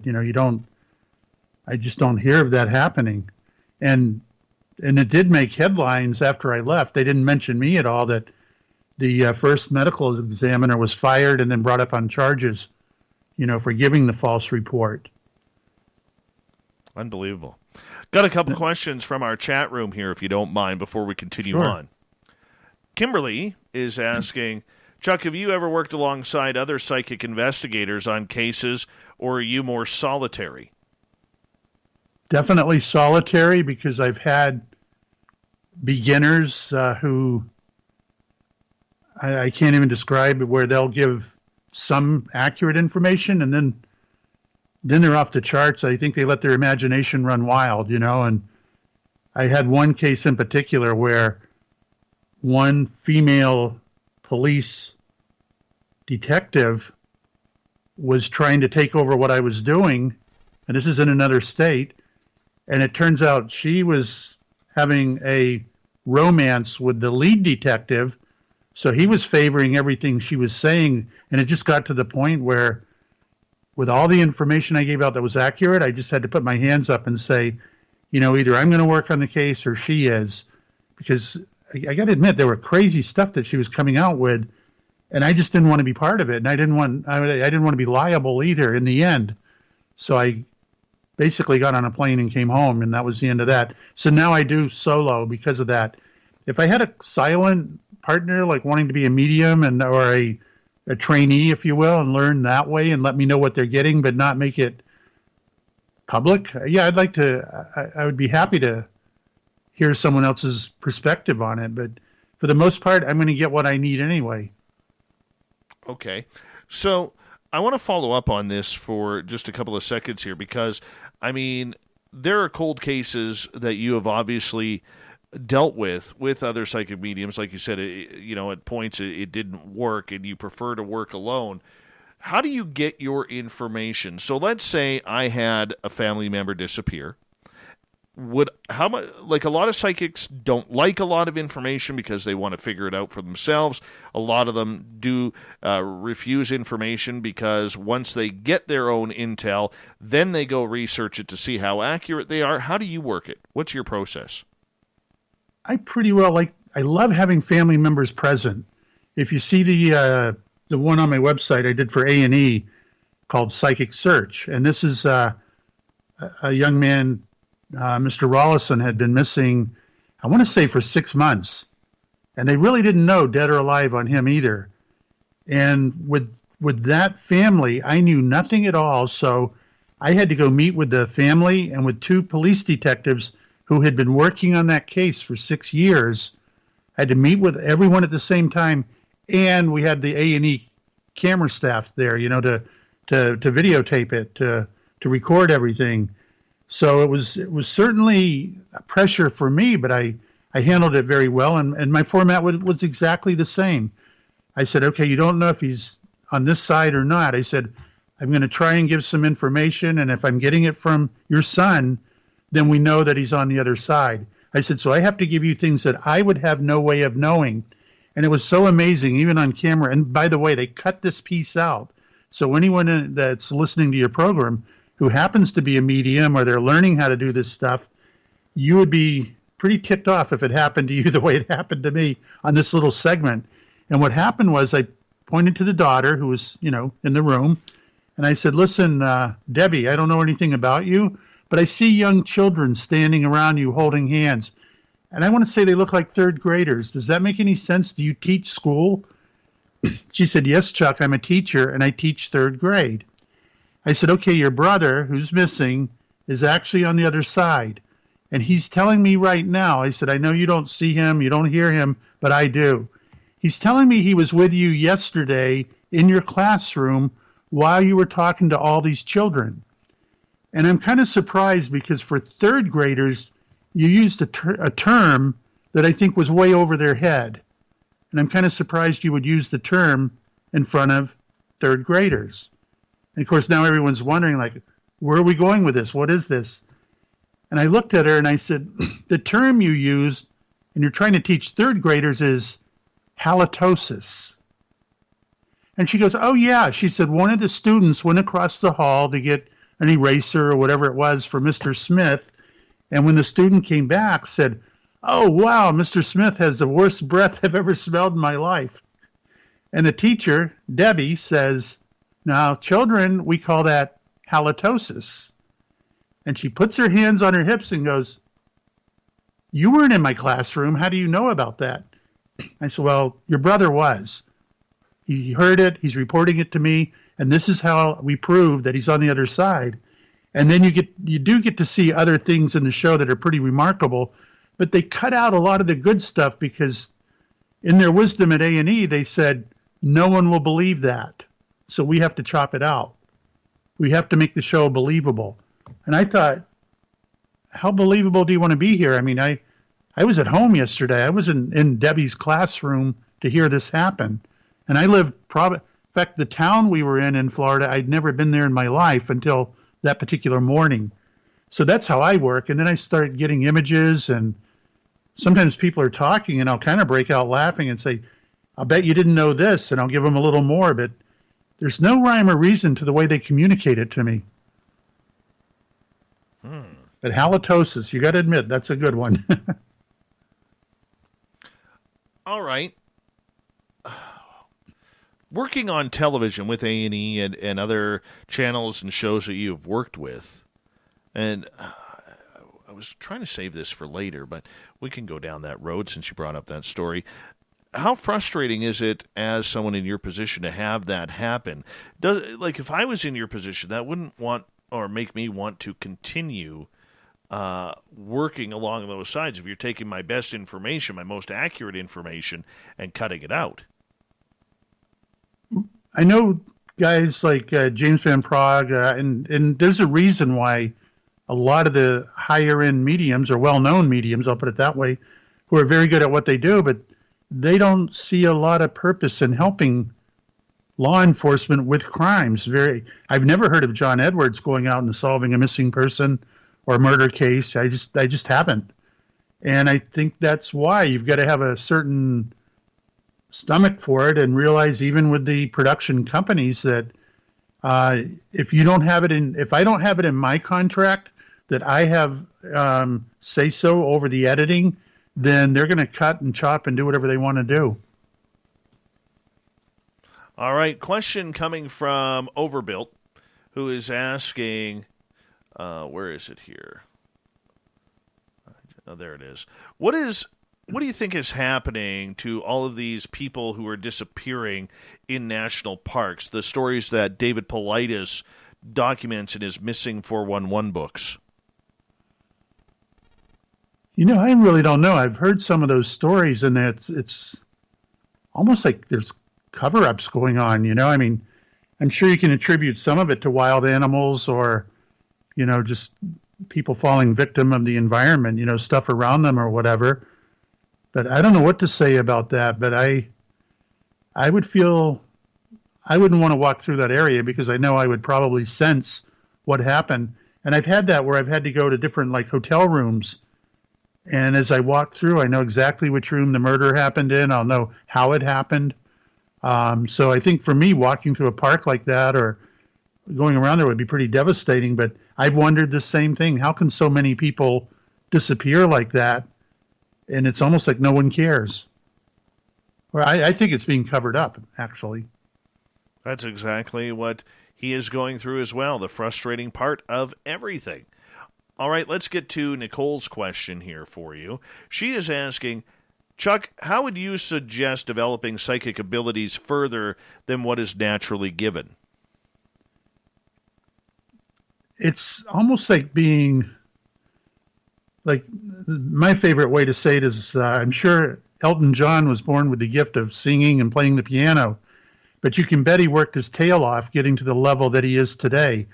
And that's really what it's all about. I used to go to meditation classes. Of course, in Salem, Massachusetts, it was easy to find an open class, but I would go 3 and 4 times a week. I would go to mediumship classes. I would go to the one mediumship class. They would teach us different ways of doing this. And then every week they would have strangers come in, sit in the audience, and we would have to go up on stage and read them, give them a reading, and practice that way. And I guess, like they say, practice makes perfect. And it's all about in your brain, opening up the pathways to that portion of your brain where once you start doing it and you find out where those pathways are, you have to develop it. You have to enlarge it. It's like doing push-ups every day. The more you do, the stronger you get. Do you regret doing this? Absolutely not. In fact, if I'm not normal, then I wouldn't want to be a normal person, because I think with all the stuff I've learned and know and have experienced, I just can't imagine how my life would be if I didn't have all these stuff that I've experienced and done and all the proof that I've had that things are really that much better on the other side. Yeah, no kidding. No kidding. All right, let's get to another case here that you've worked on. What's one that really tugged at your heartstrings? Wow, I'll tell you the one that really, really, really, one of the hardest ones I did, and I can give it in a shorter version, but I think the lady was in the Pennsylvania area, and, I almost tear up even saying the words that she booked a reading with me because her, I think, 6-year-old son passed away from cancer. And, it's pretty hard to talk to a mom. And, a lot of people, like if you have a neighbor or a family member and they have that kind of a tragedy, that kind of a loss, they're not going to be able to talk to you like I would. People are afraid of saying the wrong words or upsetting you or whatever. And yet it seems like when I get a person on the phone, I can get right to the heart, right to the soul, right to the, talking with them and making everything a lot better for them. And in this case, I had to prove that it was her son coming through, and she was very happy with that part of the reading. But the most amazing part of the story is when we get to the end of her reading, I said, it's really been a fun hour or so that we've had with your son, but his energy's starting to wind down a little, and we got to end somewhere, and he just wants to say goodbye. I said, but he is reminding me to tell you that he loved it when the last day of his life, when you walk into the room and he was laying in the bed, apparently had already passed, and you took your hand, palm up, and slid it under his little hand, took your left hand and covered it on the top. He said, Mom, you made a hand sandwich. And I thought, wow, that's definitely the humor of a 6-year-old. That's pretty amazing. And the mom was crying, and she said, Chuck, I didn't want to tell you this, but here in Pennsylvania, we can keep the body in the home for up to 3 days. He died 2 days ago. They're going to remove the body tomorrow. So during the reading, I've been sitting next to his body while he's laying in the bed next to me. And when you said it was time to go, I reached my right hand under his little hand and covered it with my left hand, just as I'm saying to her, Mom, it's a hand sandwich. So that one's giving me chills right now that was, you talk about emotions, stuff like that will do it. I have to ask, why was the body of her child in her house for 3 days? I think up there what they do is they have viewings where people will actually come to the house and kind of like an open casket, I guess. If they want to view the body, they're able to. And I think he was home on a hospice situation. Maybe that would make more sense to you. So if he was, slowly dying and they knew it was just a matter of time, but they said once he does pass away, within 3 days, they have to remove the body. And I think it's state law, she said, within 3 days, the body has to be removed. Oh, very weird. That is, I know. But if it were my little son or daughter, I don't know. Of course, you're not going to feel that way if it's your own child. You're going to feel like stay here as long as you want. Yes. Absolutely. Absolutely. I mean, that's just gut-wrenching there. Absolute. It truly is, yeah. But, people don't realize that even when they're making fun of what I do or laughing at what I do, in my head, I'm saying, you have no clue what this world is like. You have no clue. Wow. I don't even know how to take that. Don't even know. Why don't we go into you want to hear a happy lottery story? Yeah, let's do that. We got let's about do that. 6 We'll minutes. give it a little more upbeat. We got about 6 minutes. Okay, I can do it within 5 probably. This is one where I did a small group of reading of people. It was like 11 people, friends of mine in the neighborhood where I live. And I remember I was invited to the house for a margarita party, with the guys across the street. So I go over, I'm having a few margaritas. I'm just about ready to leave to walk across the street to go home when I notice as I'm passing through their living room, there's like all these women in the living room all lined up like a jewelry party or something going on, but they weren't there for that. They were there for a reading from Chuck. And I'm thinking like, geez, I just had 3 or 4 margaritas, homemade. I don't know if I can give anyone a reading. So to me, it was a little bit of a test. Like, let me just see if I can do this. And if I can't, I can't. But, it was kind of again, another test just to see if I could do it. So anyway, I give person number 1 a real good reading, number 2, number 3. And then I go to number 4, which is Sally. Sally's sitting there, and she's a civilian clerk that worked for the police department, typing in parking tickets or whatever she did. And I didn't know that much about Sally other than every time I would see her, she'd make me laugh. She was a very happy person. So as I said, okay, let me see who I can get for you. And I said, hey, your mother, did she pass recently? She said, oh, yeah, very recent. I said, okay, what is this? She's got a lottery machine. It's spitting out all this cash. And she's pointing to you, Sally, saying, thank you, thank you, thank you. And she went, oh, my God, I can't believe it. And the story goes that just before Mom died, Sally went to visit Mom at the nursing home, and her room number, 4 or 5 numbers, whatever it was getting Sally's attention, like the numbers were glowing. And she felt like, play me, play my room number. And she told her mother, hey, Mom, on the way home, I got to play your room number. I just saw them, and they were glowing. They were in color, I think I'm going to win some money. So she plays the number and only won $10,000. Not bad for a buck. So she collects the money. Mom passes away. Sally calls sisters and brothers and says, I think God gave me the money so Mom can go out in a Cadillac. Those were Sally's words. And I'm paying for everything with the money I won from the lottery. And she did. And I'm sure everything was beautiful. So anyway, I give her the reading, and that was pretty amazing that her mom from the other side is thanking her for the lottery money that she spent on her mom. And I thought, that alone, what a powerful message.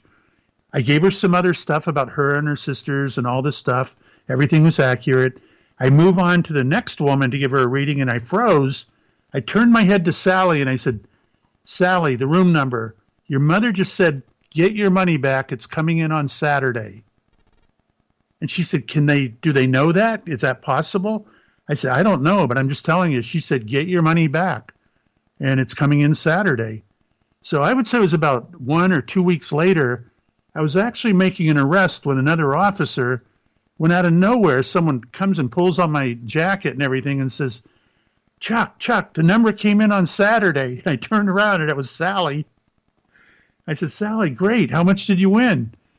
I forgot to play.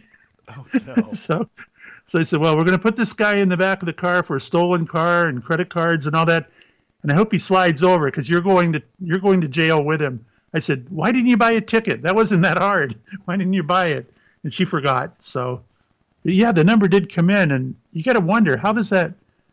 And there are other people with similar lottery stories where they'll have a dream and that number will come in. I have one totally opposite. Totally opposite. We were playing with a Ouija board one night, 4 of us. And the spirit on the other side of the board, this was about 7 weeks before the draw, 10 weeks before the draw, said, on this date, you need to play the lottery, buy it from the gas station by your house that you always go to, and the lottery is going to be worth $43 million. Congratulations. Wow. So I said, okay, so normally I have this habit. If I do buy a lottery ticket, which is rare, I never look at it. I said, should I look at the numbers or no? And said no. So lo and behold, a few days before the draw, I look and it's $43 million. And I'm like, you got to be kidding me. Right? I'm like, is this true? Like, is this real? And go to work, forget about the ticket. And then we go back to our friend's house that night. And we're playing on this spirit board, and the first thing the spirit board draws out is the word congratulations. And wow. And I totally forgot. I said, why? And then it spelled out lottery ticket. Okay.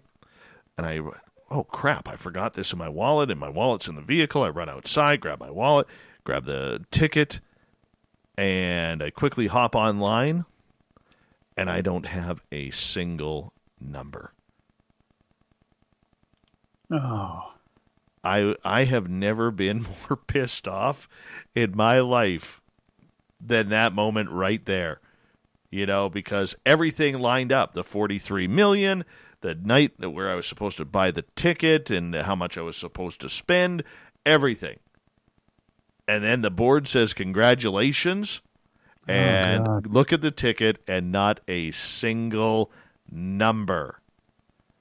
I was totally messed with by the spirit world. Totally played. I can't even answer that one. Why would they do that to you? I don't know. You tell me. You're the psychic. Well, I'm waiting for me to win it. Why didn't I get the number from Sally so I could have played it, I hear you. I hear you. Should have. Chuck, we got you for another 30 minutes on Spaced Out Radio tonight. I'm going to get you to hang on in there as we are going to go to break at the top of the hour here.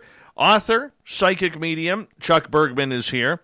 His website, chuckbergman.com. And I suggest you check out his books that can be found on Amazon, including Psychic Cop.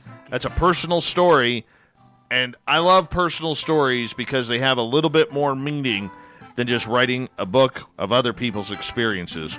More on Spaced Out Radio in Hour 3 with Chuck Bergman coming up right after this.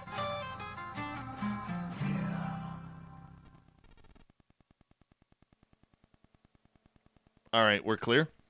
All right. I'm just going to put the commercials on. I'm going to run my dogs outside one final time here. I'll be right back, okay? All right, sounds good. Response I get for Little Brother is Watching from Spaced Out Radio fans. It's amazing how music can inspire and make people think deeper about what's going on in the supernatural world. You can head over to my website, bumblefoot.com, to check out my music, my guitar workshops, my touring, even check out some of the hot sauces that I'm working on. And make sure you keep on listening, because with Spaced Out Radio, you know Little Brother is watching.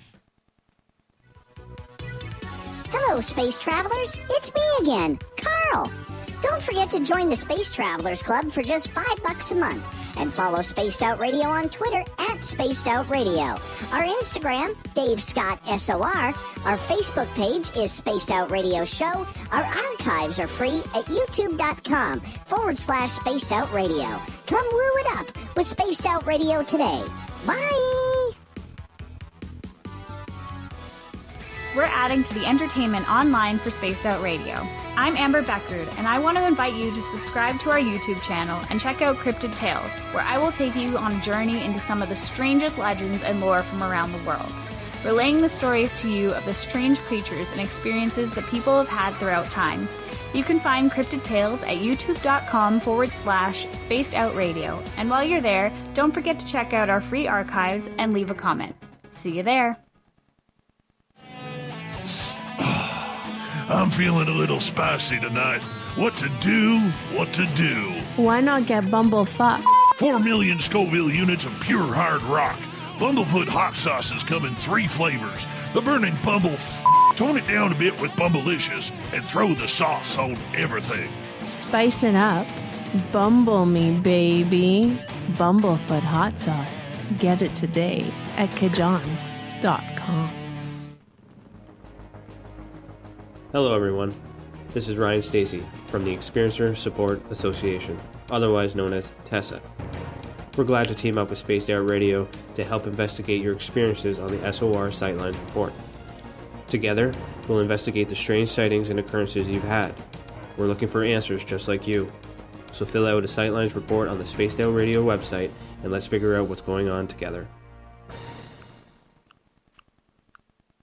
Hey, space travelers, this is John Resig, founder of the Chive and Chive Charities. If you know anything about our website, you know we like to do things a little differently.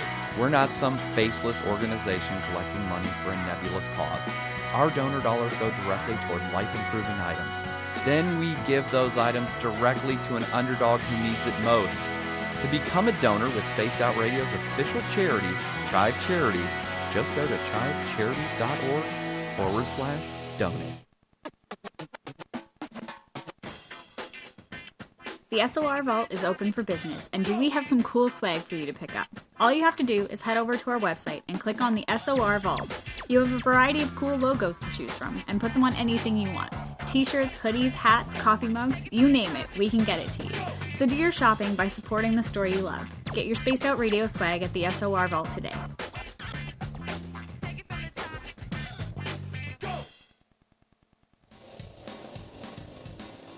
We all know on Spaced Out Radio we love a good beard and mustache, so why not take care of your facial hair with Mighty Moose Beard Oil?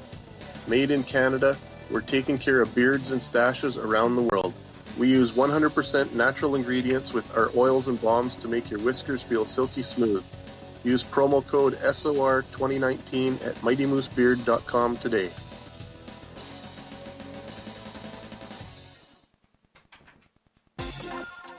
For the price of 1 cup of coffee a month, you can become an SOR Space Traveler. The Space Traveler.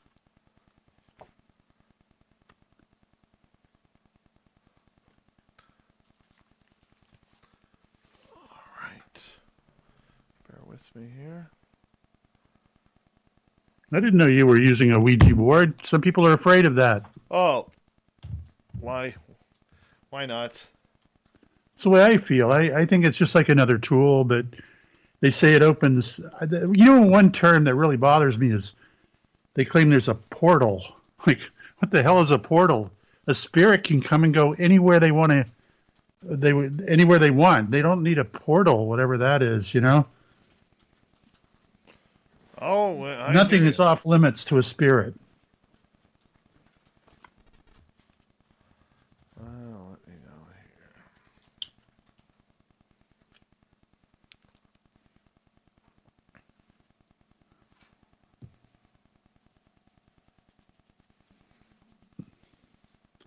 We've got about just over a minute here. Oh, okay.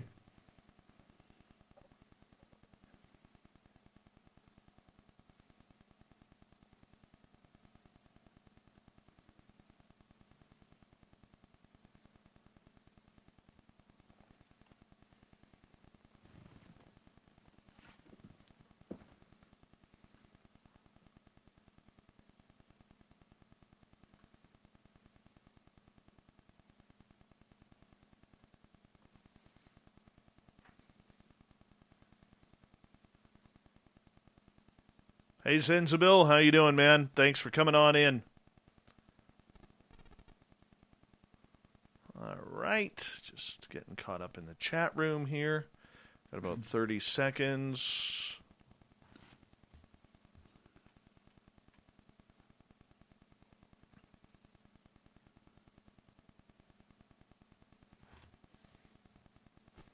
And about 10 seconds. Thank you for everybody's support on Spaced Out Radio tonight. Thanks for hitting the thumbs up or down. We appreciate you taking the time to be with us. And don't forget to hit that subscribe button. We'd really appreciate it. Here we go. Would you like to connect with us? Head to spacedoutradio.com for all your latest show info. Now, back to Dave Scott and SOR. Third and final hour of Spaced Out Radio is underway tonight. I am your host, Dave Scott. Thank you so much for being with us. We welcome back everyone listening in on our terrestrial affiliates around North America and digitally on TalkStream Live and Revolution Radio. Remember, you can check out all of our archives for free by going to youtube.com/Spaced Out Radio. Do me the favor, hit that subscribe button. The Desert Clam has set the password for tonight in the SOR Space Travelers Club. Favonian. Favonian is your password. Use it wisely, Space Travelers, as the Clam sets the password each and every night right here on Spaced Out Radio. Our website is spacedoutradio.com, where we have a plethora of features for you, including rocking out to Bumblefoot and reading up on Captain Shirk's SOR Newswire. Follow us on Twitter at Spaced Out Radio and on Instagram at Spaced Out Radio Show. Now, before we bring back our guest, Chuck Bergman, I have an announcement to make, because this is kind of cool. If you're on Twitter and following us on Twitter, I need you to do me a favor. Even on Facebook. Go on Facebook while you're listening here. All right? The man who does our music, Mr. Ron Bumblefoot Thal, is celebrating a birthday today. And we could not sound on this show as good as we do without using his music, especially our theme song, Little Brother is Watching. And Ron is a very, very classy individual. He is a huge mentor of mine. I'm a huge fan of his.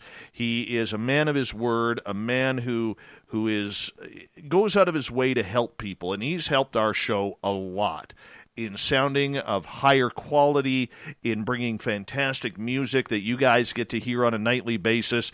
I mean, before I even met him, he wrote Little Brother is Watching.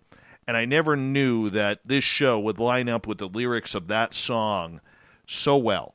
So if you could do me the favor, Spaced Out Radio listeners, whether you're on Twitter or on Facebook, please go wish Mr. Ron Bumblefoot Thal a happy birthday on his Bumblefoot page on Facebook, on Instagram at Bumblefoot, or on Twitter at Bumblefoot as well. We'd really appreciate that because we absolutely love the man around here, and your help would make it a little bit better. And give him some birthday wishes. He deserves it for everything he's done for us here on this show. So happy birthday, Bumblefoot. You are the greatest, and thank you so much for allowing us to be a small part of what you do on a nightly basis.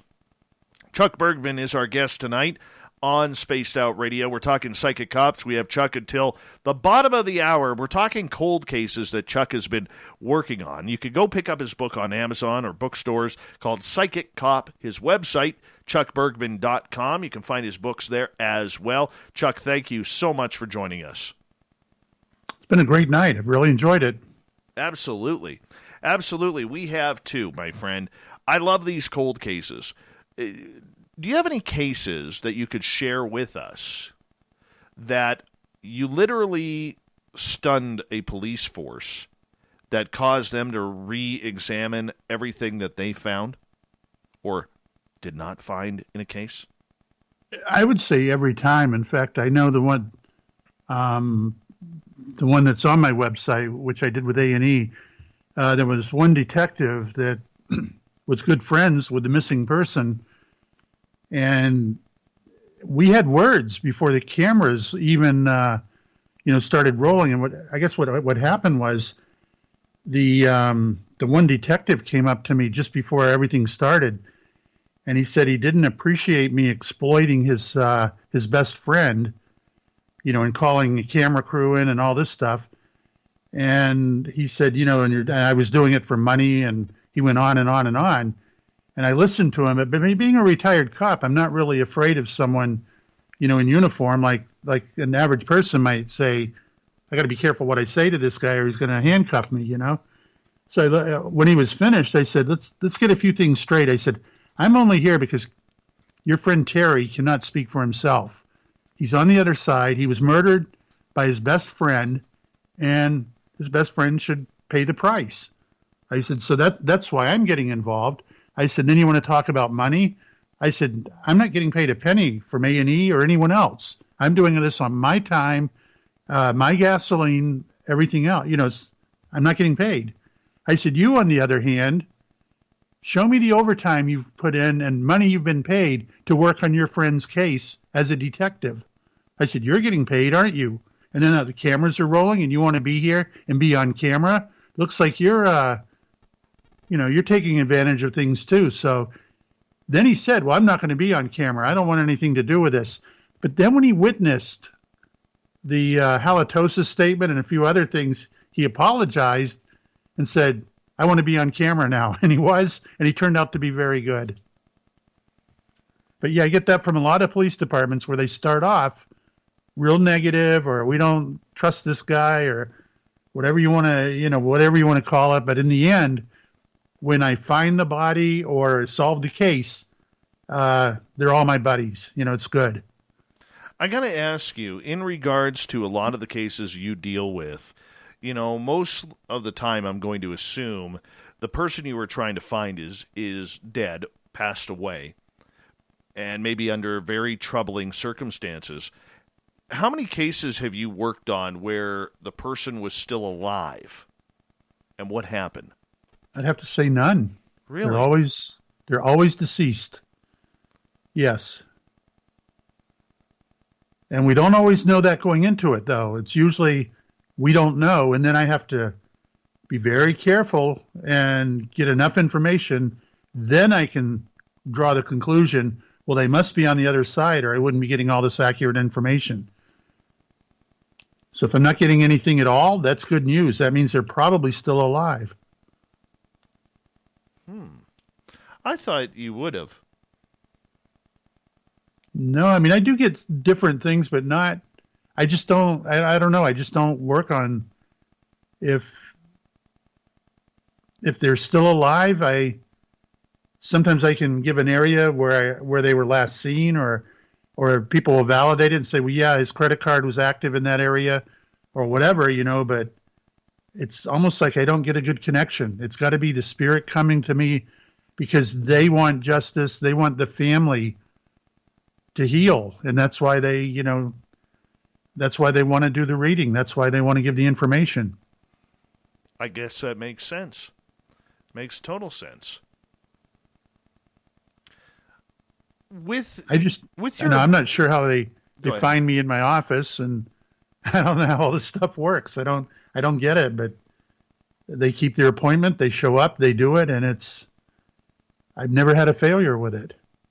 Okay, given the fact that this is something that you have based your career on now, or part of your retired career, how many cases a year are you working? At the moment, especially this year, none because of the COVID. I don't want to travel. I don't want to be exposed to, all this stuff. But before it would be normal to do 3 or 4 a year. That's got to be a sense of accomplishment. Have you had cases where you looked at them and you're just like, I'm not getting anything there is nothing here that is coming to me. Never had that happen. Never. In fact, I remember once where I went to visit my sister, and her daughter was there, my niece, and she was just starting to date a cop from another community. And I guess the niece had told him something about, the work that I do. And it was amazing because she introduced me to him. He said his name. We shake hands. And then he said, I wonder if I could use you. He says, we've got one unsolved murder or a missing person in our community. And I think she's murdered, but I'd like someone like you to kind of help out with the case. And I, not knowing anything at all, just from shaking his hand, I said, she's not a missing person. She was murdered. Her husband did it, and he's murdered before. Just like that. No thing, no taking a breath, though, nothing. And later on, when I worked on the case, everything panned out exactly that way, where there was a person he murdered, or he was suspected of murdering when he was 18 years old. And the amazing part of that story is we were traveling on a long, long, long dirt road. We were in an SUV with a couple of detectives. My sister was with me. And we've probably got about 3 or 4 more miles to go to get to the area where we figured her body was disposed of. And on the way, I had them stop, back up, and there was a little area there with a house trailer. I said, pull in there. I want to go into this piece of property for some reason. And I got out of the vehicle, and I'm looking around, and I said, I got to tell you, someone was murdered here. And the detective said, well, remember the husband of the woman that's missing? I told you that he was suspected of murdering someone when he was 18 years old. I said, yeah, I remember hearing that. And he goes, this is the house where the woman lived that hired him to work, and she came up dead one day. And I'll be darned if she didn't come through and she told me where her body was found, how he murdered her. The whole thing came out. But the amazing part to me was we were driving down a dirt road just talking to each other, and everyone kind of said, what the hell's wrong with Chuck? When I said, stop, back up. And then, pull into this location. And then it all played out. But it was kind of like a 2-for-1 case, where they did get the proof they were looking for that he did the murder because I knew too much about it. And then, when we went to the other place, I came up with how the husband did murder her and even described her grandchildren and why she wouldn't have died, why she wouldn't have committed suicide. And it was just amazing, the information that came out. It's incredible. Absolutely incredible. When you are on a case like this and figuring out what happened, in a case like that where the husband murdered the wife, what's the reaction of the husband when all of a sudden you start calling him out? Like, you might be not calling him out to his face, I don't know, but I'm just curious, what's the reaction when you start going down this information? Have you ever had anybody come out and just say, yes, you're right, I did it? No, usually the police will put together enough information along with my information supporting it, or it'll point them in the right direction, like where to find the information. It's almost like I become irrelevant to the case, to the person, because they feel like they got me, but they don't really understand that behind the scenes, they probably would have gotten away with it if I didn't jump in and help. And sometimes it's a matter of just showing the police, this is what I'm getting, and it's a cold case, you're not working on it, but if you dig up this piece of information, that piece of information, then you're going to have the evidence you need.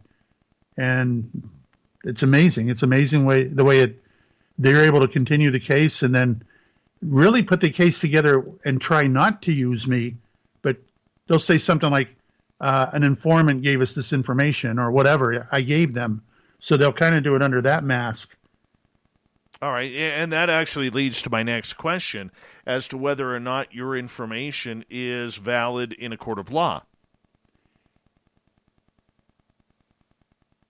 Yeah, it would be, because I would explain that I verbally gave it or wrote it or whatever I did.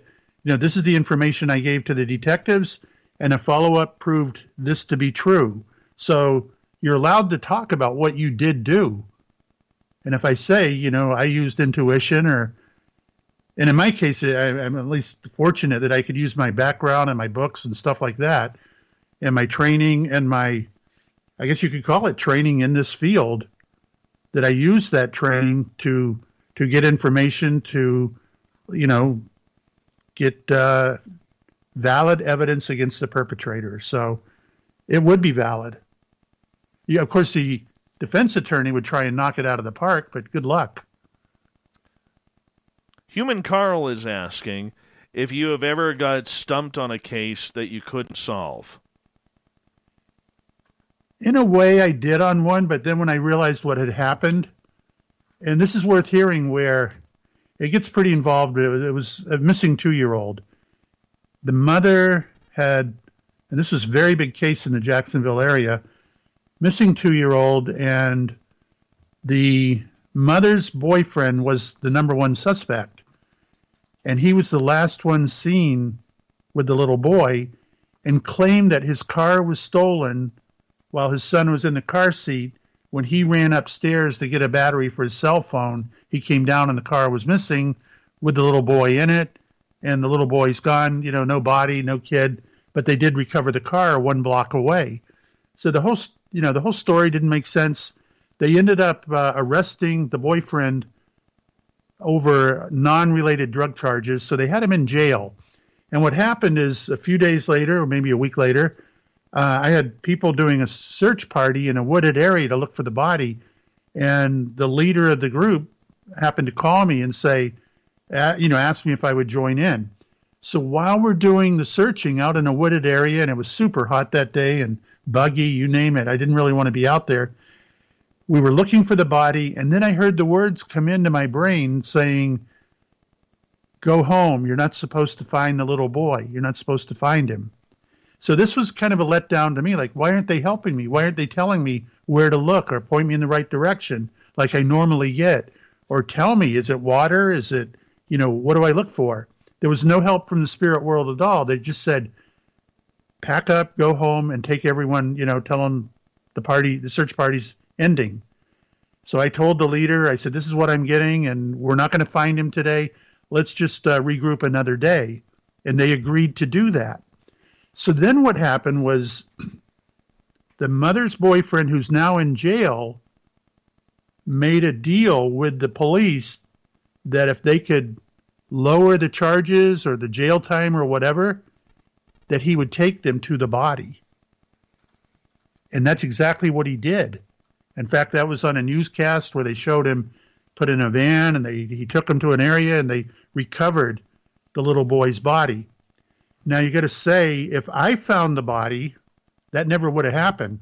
We would have had the body. We would have had a death and a murder because of the way it was found. But you really don't have evidence of who did it. So even upstairs, and I find that case, to me, it was fascinating that they knew what was at stake upstairs, and I didn't. And I was disappointed. Like, why aren't they taking me to the body like I normally get? And yet, look at the way it played out in the end. Unbelievable. Are there cases you will not take on?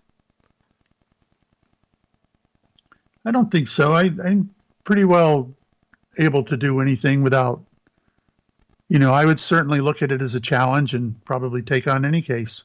I mean, being a former cop, you're used to everything. From me on a personal level, if I had the ability to do what you do, it would be extremely difficult for me to work on children's cases, missing children or children who have been the victims of horrific crime. That would drive me insane. Me too. So how do you work on that when it comes to children?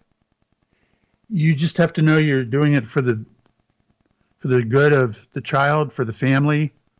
And if they've been murdered and they're on the other side, then it can even be healing for them as a spirit, because they're no longer carrying around with them that feeling of they were wronged and, all that stuff. They'll feel a little justified in what happened later because they see and they know everything that's happening.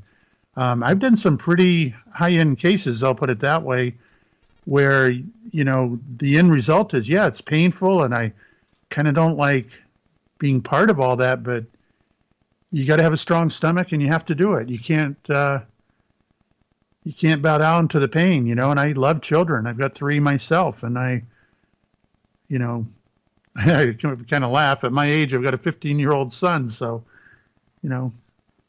love kids, love them. Yeah, I mean, the difficulty in that has to be horrific at times, because does spirit block things for you? Like, for instance, will they show you how the crime was committed? Oh, yeah, quite a bit, yes. I'll tell you a fascinating one, which would be on that line. I was down, I think, around the Tampa area, and a woman, her fiance met for a New Year's Eve party, and it was right on the ocean in a little hotel room. And as it turned out, he had to leave and go back to his residence or whatever for some reason, and then come back again. And meanwhile, they come back and they found her hanging, so they thought that it was suicide. And the mother didn't believe that for a minute, so she had me come in and just do a run through the house. And what are the odds of doing this? Where first I go in the living room, I go down the hallway, I go into the bedroom, and I'm going, I'm not feeling it. I said, but hold on, where's the bathroom? And they said, oh, it's over here. I went into the bathroom, opened the door to the shower stall, and in my mind's eye, I could see her hanging from the shower head fixture coming out of the wall. There was what looked like a dog leash coming down, and it was wrapped around her neck. And I said, the boyfriend or the fiance hung her, put her here, made it look like a suicide, but he's the one that did this to her. And that's exactly what happened. That's exactly where they found the body. So, when I went in, I didn't know if it's going to be in the bedroom, the living room, the kitchen. So for me to open the shower stall of all places, you think, what are you, crazy? Why are you looking in there? But sure enough, that was the scene of where she was murdered. Insane. Absolutely insane. That is just crazy. My friend, we've only got about 90 seconds with you tonight, and I got to say this has been a very impactful show. What's up next for you? I have no idea. It's like I wait and see what comes across the desk, and I would like to end it by saying I just can't believe all the beautiful, wonderful people I've met doing what I do. I have people emailing me all the time, say, hey, Chuck, I just want to see how you're doing and fill you in on what happened with my case that you worked on or the reading that you gave my family, or it's just nonstop, and I love it. That's just great. I appreciate you taking the time here, my friend. Let everybody know where they can find your books. Yeah, the best way is on Amazon right now, and if you want to link to it, you can click on my page, chuckbergman.com, and if you can't remember that, just put in the Psychic Cop, and that'll link over to my website. And I highly recommend you play back some of the videos, especially the one with the kid with the smiling face, because that's about 8 minutes of some of my favorite things that happen during phone readings. It's only 8 minutes long, but when you hear some of the things that I'm telling these people, and then they explain why I'm seeing what I'm seeing, it's entertaining just listening to those little audio clips.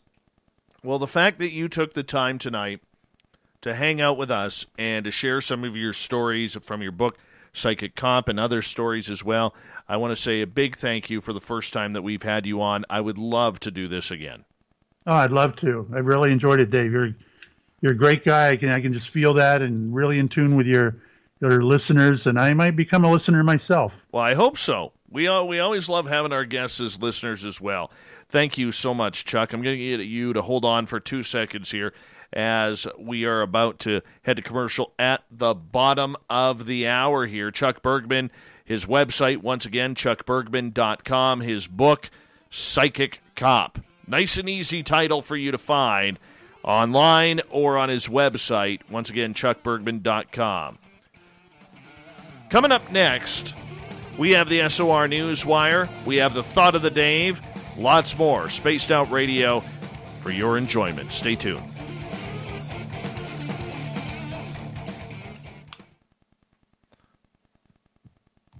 And we're clear. Good job, Chuck. Good job. Loved it. That was easy. We'll give you a few claps here tonight. Thank you. We always like to clap for our guests. Loved it. Oh, yeah, that was wonderful. Thank you so much for taking the time to do that. I really do appreciate that. My pleasure. I hope I do come back someday. Absolutely. Absolutely. We will. Corin's the booking guy is in the chat room, and he knows that when I love a guest like I've really enjoyed tonight, I want them back. So it'll probably be next year, but we'll definitely get you back on for sure. That'll be great. All right, my friend. Any new books coming up? Are you writing anything? No, I'm kind of taking it easy right now. I'm still recovering, so, just trying to get back to normal. I hear you all. I hear you there. All right, my friend, you take care, and thank you so much for being with us. Enjoyed it. Thank you very much, Dave. And thank your audience, too. They were great. Oh, they're hearing that. They are hearing that, so I appreciate it. Bye, guys. Have a good night, my friend. Good night. Good night. Fantastic guest. Another home run there, Corin's the booking guy. Another home run. That's why we got Corin's the booking guy here. Oh. Just keeps nailing it out of the park.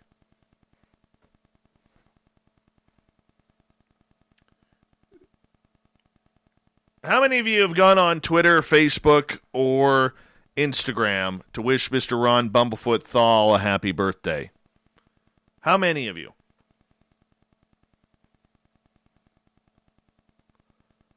I know on Twitter, I could see who's done it on Twitter that followed up my tweet.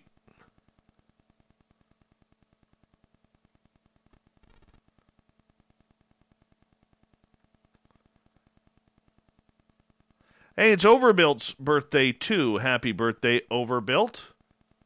Happy birthday.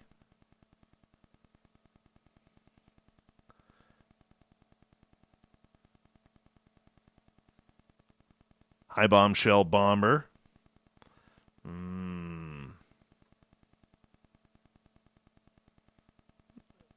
Quite possibly. Nikki, you're pretty accurate, so I would agree with you there. That's kind of what I was thinking.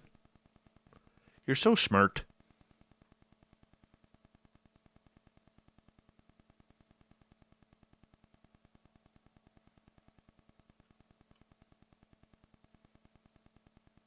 Hey, TSW Parababes, how are you? Parababes are here, everyone. The Parababes are here. Hey, Joe, do you like how long the hair is getting? It's only been like 2 months since I got my hair cut, man. Just over 2 months. It's growing fast, man. We love you too, TSW Parababes.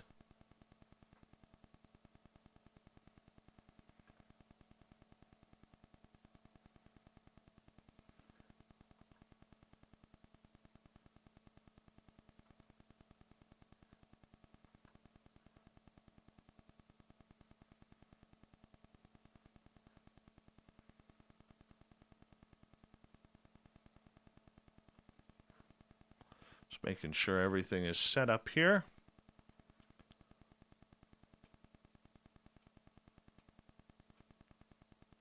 Do do do do do do do do do do do do do.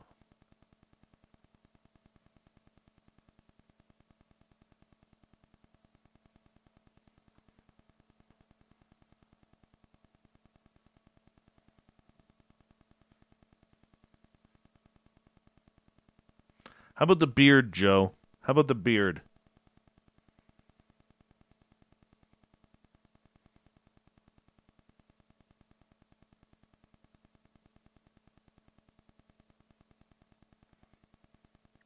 We have 1 minute.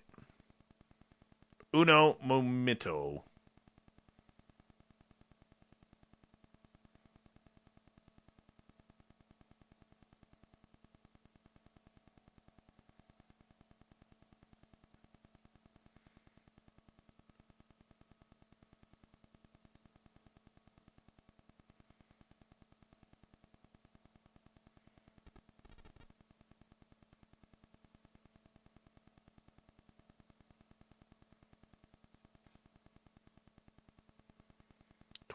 Seconds.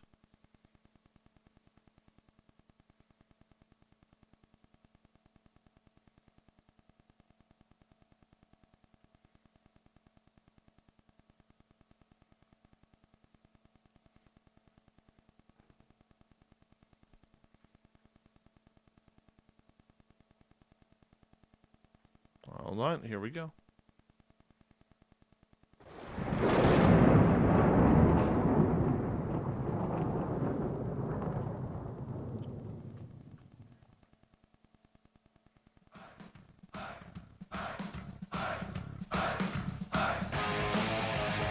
We rounded third. We're heading for home tonight on Spaced Out Radio. I am your host, Dave Scott, sitting in the captain's chair of SOR headquarters. Thank you so much for taking the time to join us tonight. We really do appreciate it. Want to remind you that if you've missed most of this show or others, you can check out our free archives by going to youtube.com/Spaced Out Radio. Just do me the favor, hit that subscribe button. Follow us on Twitter at Spaced Out Radio, on Instagram at Spaced Out Radio Show, and our website is spacedoutradio.com, where we have a plethora of features for you, including rocking out to Bumblefoot and reading up on Captain Shirk's SOR Newswire. Speaking of the news.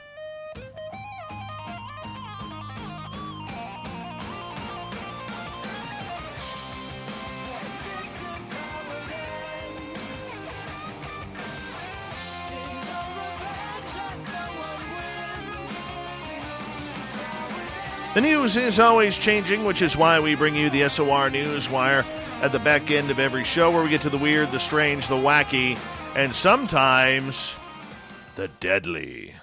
The International Space Station was forced to make an emergency maneuver to avoid a catastrophic collision with a rogue piece of space debris. NASA said the crew took shelter while controllers worked urgently to adjust the course of the floating lab, which orbits roughly 260 miles above Earth. An American and a pair of Russians relocated to their Soyuz spacecraft as the change in course began so they could evacuate if necessary. NASA added, the mystery object hurtled past the space station at a distance of less than a mile. Yeah, it happened this past Wednesday night. The incident highlights the danger posed by a rising amount of space trash in our orbit right now. The space station has maneuvered 3 times in 2020 to avoid debris, NASA's boss Jim Bridenstine has said, following this last near miss. In the last 2 weeks, there have been 3 high concern potential conjunctions. Debris is getting worse. NASA said it spotted the debris late and had to fire the engines of a Russian cargo spaceship attached to the International Space Station to avert it. Having safely dodged the object, Chris Cassidy, Anatoly Ivanishin, and Ivan Wagner, the current crew, have now resumed their regular duties. Despite the need for the urgent maneuver, NASA claimed the crew was never in any danger. Sticking with the space station, Tom Cruise and Edge of Tomorrow director Doug Liman will reportedly blast off to the International Space Station next year as a part of a joint team effort between NASA, Elon Musk's SpaceX, and Universal Studios to create the first ever movie filmed outside the Earth's atmosphere. Images of an ISS schedule tweeted by the Space Shuttle Almanac account show that Cruise, Lyman, and SpaceX pilot Lopez Algeria are on the docket for the tourist flight that's scheduled for October of 2021. There's also a spot listed for a third passenger. Whether the goal is to scout locations or begin production is unclear. There also aren't many more of other known details regarding this interstellar cinematic spectacle itself, other than Universal is providing a $200 million budget. Musk and NASA Administrator James Bridenstine both expressed enthusiasm for the first-of-its-kind project at the historic SpaceX launch in May. We would love for Tom Cruise to fly to the ISS and make a movie, Bridenstine said. I'm all for that. We are going to do what we can to make that happen. There was a day when I was in elementary school and I saw Top Gun. From that day, I knew I was going to be a Navy pilot. It's just the way it was. The goal here, it's similar, and it is what we are doing today with the rocket launch. Get the kids fired up about it. Get them to want that spacesuit and want to go into orbit and go to the moon and go to Mars, Musk added when asked about the movie's goal. We're reigniting the dream of space. Anyone who has within them the spirit of exploration should love what's going on today. Bridenstine concluded, if we can get Tom Cruise to inspire any elementary children to join the Navy and be a pilot, we can get Tom Cruise to inspire the next Elon Musk. That's what we need. We need a new generation of many Elon Musks. That's what we are doing with our launch and the film. It's all about the next generation. It's kind of a gross story here. Police in Vietnam have confiscated an estimated 345,000 used condoms, which had been cleaned and resold as new. Ugh. Ugh. Oh, that one's tough. Footage broadcast by state-owned Vietnam Television, otherwise known as the ever-popular VTV, this week showed dozens of large bags containing the used contraceptives scattered across the floor of a warehouse in the southern province of Binh Duong. Police say the bags weighed more than 360 kilograms or 794 pounds, equivalent to 345,000 condoms. The owner of the warehouse said they had received a monthly input of used condoms from an unknown person. A woman detained during the bust told police that the used prophylactics were first boiled in water, then dried and reshaped on a wooden phallus before being repackaged and resold. VTV said it was not clear how many of the recycled condoms had already been sold.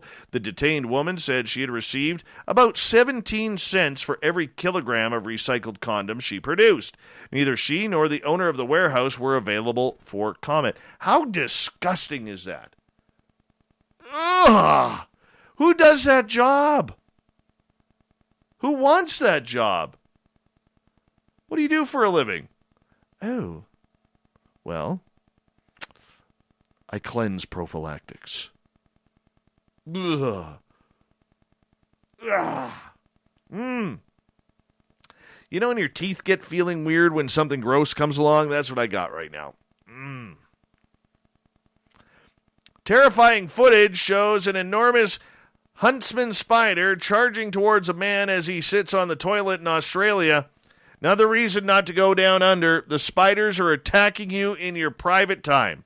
Western Australian man Riley Watts filmed the moment when he jumps in fear as the spider runs towards him.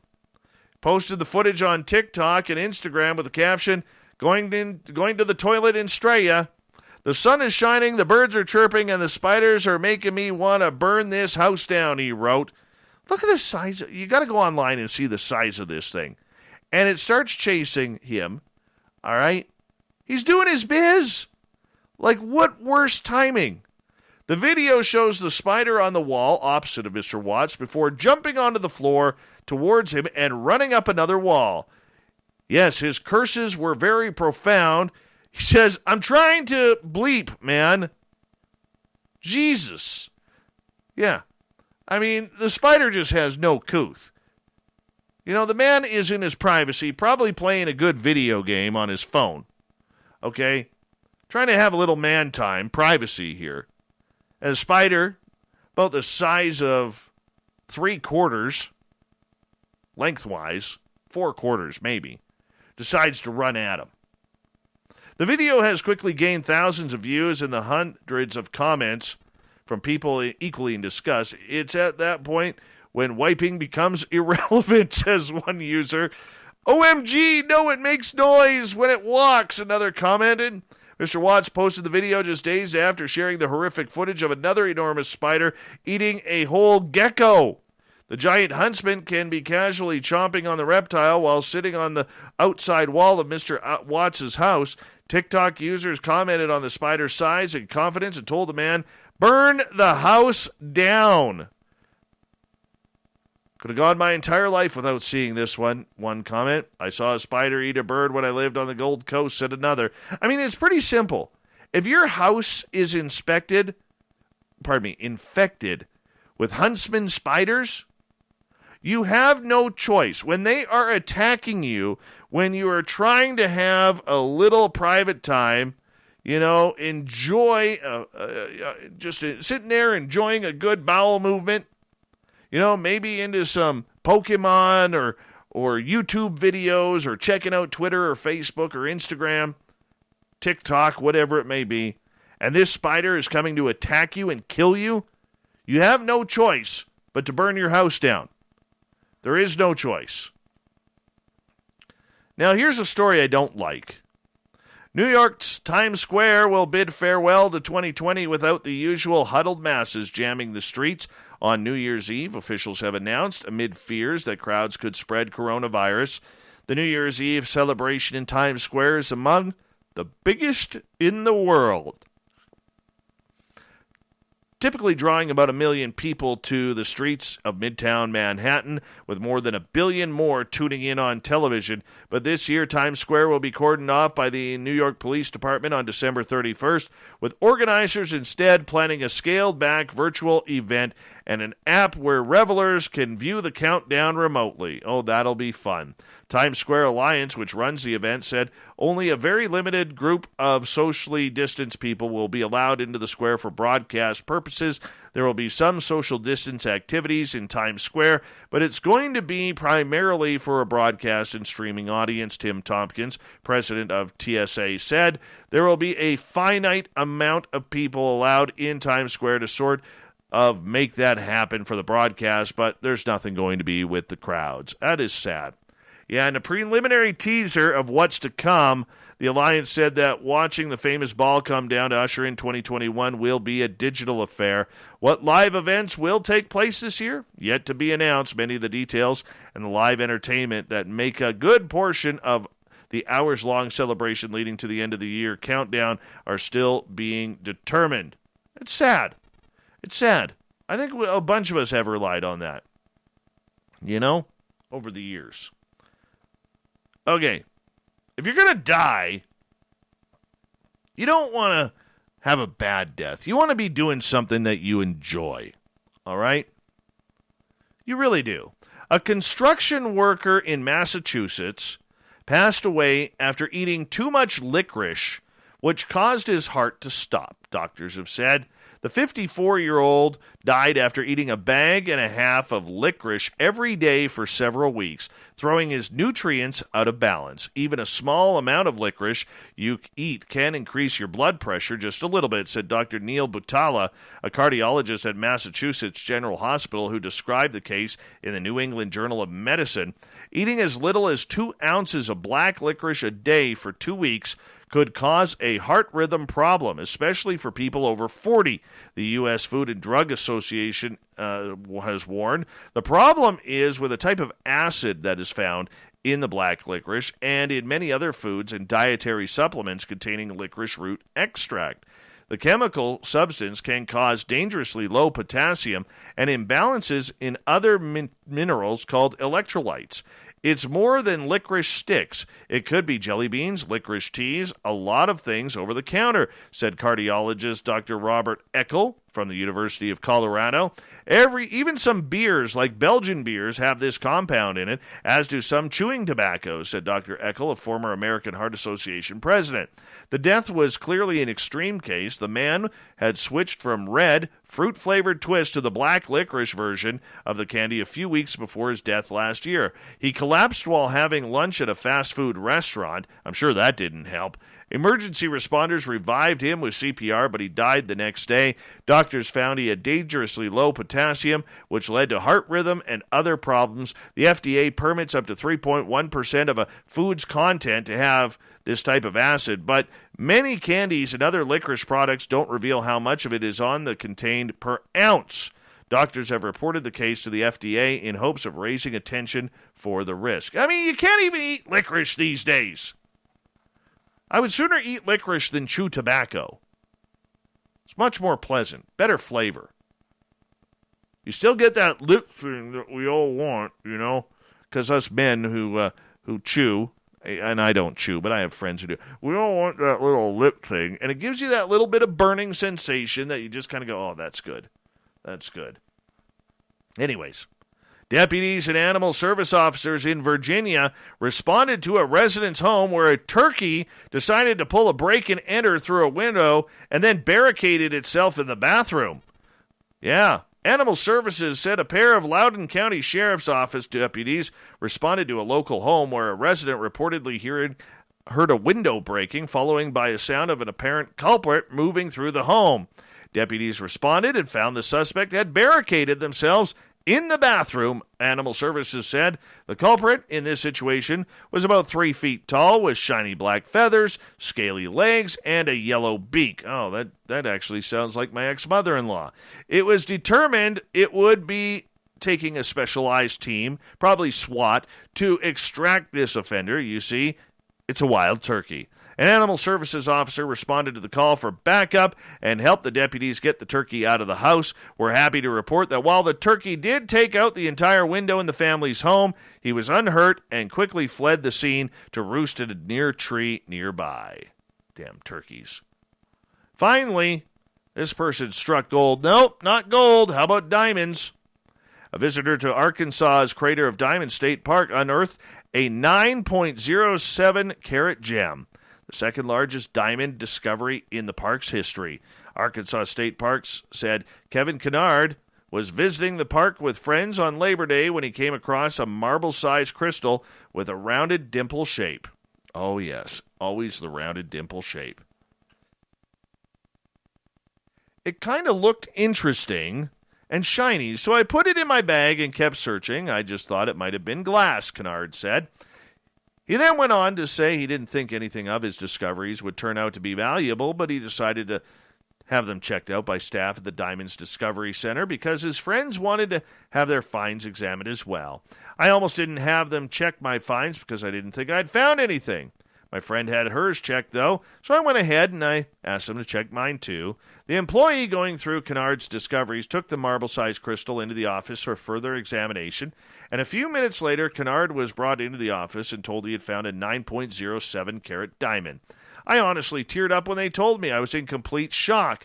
Officials said that Kennard's discovery is the second largest to be found since the Crater of Diamonds became a state park in 1972.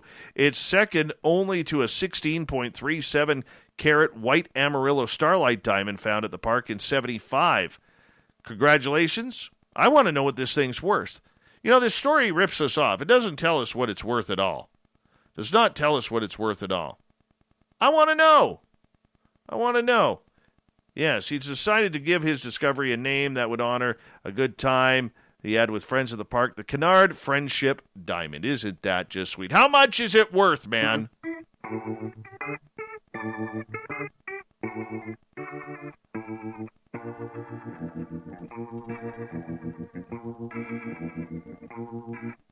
Thought of the Day happens every night at this time, where we ask a question on our Facebook and Twitter pages, then read your responses on the air because we love the audience participation around here. Today's Thought of the Day is as follows. What would you like to see more of if we changed up paranormal television shows a little bit? Nathan, more references available to public access so we can disprove findings for ourselves. That's actually a good idea. Jules, not sure I understand the question, darling. Well, you know what? Sometimes you have to translate what this old Canadian boy types out on Twitter. Marty, we need paranormal TV to be more diverse in its subject matter, more like paranormal radio is. Most of the shows are now about ghost hunting or UFOs. How about more shows on cryptids, witchcraft, or the afterlife? Thank you for the clown, Marty, and thank you for your service in the United States Air Force. Spookles, we need more cats. That's your answer to everything, Spookles, is cats. John and his Stetson. He's always wearing a Stetson. Even when he takes a shower, he wears a Stetson, allegedly. Inside the Actors Guild-style two-person interview hosted by either Travis Walton or Chris Bledsoe, experiencers interviewed by experiencers. Quinoa, otherwise known as quinoa, but he doesn't spell it that way. How about the fake made-up BS gets taken out? I guess I just repeated myself. Also, the stereotype that shadow people are evil, and I hate when those investigators get scared by every single noise. Why are you acting scared? I agree with you, Quinoa. Eric, to be more honest with their findings, show more debunking, get more into the history of each location, more reenactments on each scenario. Oh, I hate reenactments. No need to watch investigators walking around half the episode. Sarah, reports coming in from Skinwalker Ranch, not nearly enough updates. All right. Mike wants more closed-circuit television. Alex, my ideas, my expeditions, but with hundreds of thousands of, if not millions of dollars, because we can solve every single mystery that's out there. Every single one. At least I can. And, of course, he does it shirtless because that's what he does. He loves doing it shirtless. Debbie, truth, reality, and more on how we ourselves are affected the environment and can cause odd things to happen in our surroundings. John, less sensationalism and more good, solid paranormal shows. David, I'd like to see interviews with abductees and UFO witnesses and drawings of their experiences. I'm tired of people running around the woods with night vision goggles. Michelle, I want honesty. Heidi, it would be great to see more stuff like Hellier, who proved it can be done in an in-depth and yet very interesting way, instead of short investigations that clearly will not yield results. Darren, the public telling their true life stories in detail. Gabe, besides cowbell, we need more shadow people, dogman, and Mothman sightings discussed on TV. Wayne wants more honesty. And I would say Devin has a good one here. More paranormal scientific experimentation documentation series to also open the mind of those with the right brain thinking deficiency. Devin, you know how hard that was to read when you capitalized the first letter of every word? It was hard. Kelly, more people being scared of stray farts. Nicole wants seance circles. And finally, Davey, I want to see more Science Bob. Oh, yes. When you have more Science Bob, you have a better time, because we could all use a little bit more Science Bob in our life. Thank you to everybody participating in the Thought of the Day. We'll do it again tomorrow on Facebook and Twitter. Thank you to Captain Shirk for the wonderful news, and Chuck Bergman, our guest tonight, the Psychic Cop. We got the birthday boy, Ron Bumblefoot Thal, rocking in the background with Little Brother Is Watching. Bumblefoot is the official music of Spaced Out Radio, rocking us in and out of every single show. Get your horns up for the guitar god himself. Special thanks to everybody listening in at home, in your cars, at work, wherever you may be. Thank you to everyone participating in our chat rooms on Spreaker, YouTube, LGAB, Revolution Radio, Facebook, the Space Travelers Club at our website, and all the snarkers and snarkettes playing around on Twitter at hashtag Spaced Out Radio.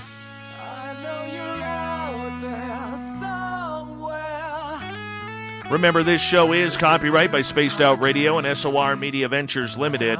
Thank you so much for choosing to share your evening with us, because together, my friends, say it with me, we own the night, Mr. Bumblefoot. We need a favor. We need you to take us home.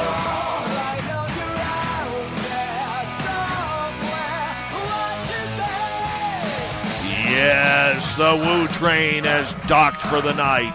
But tomorrow, my friends, we shall ride again. Your seats are always available.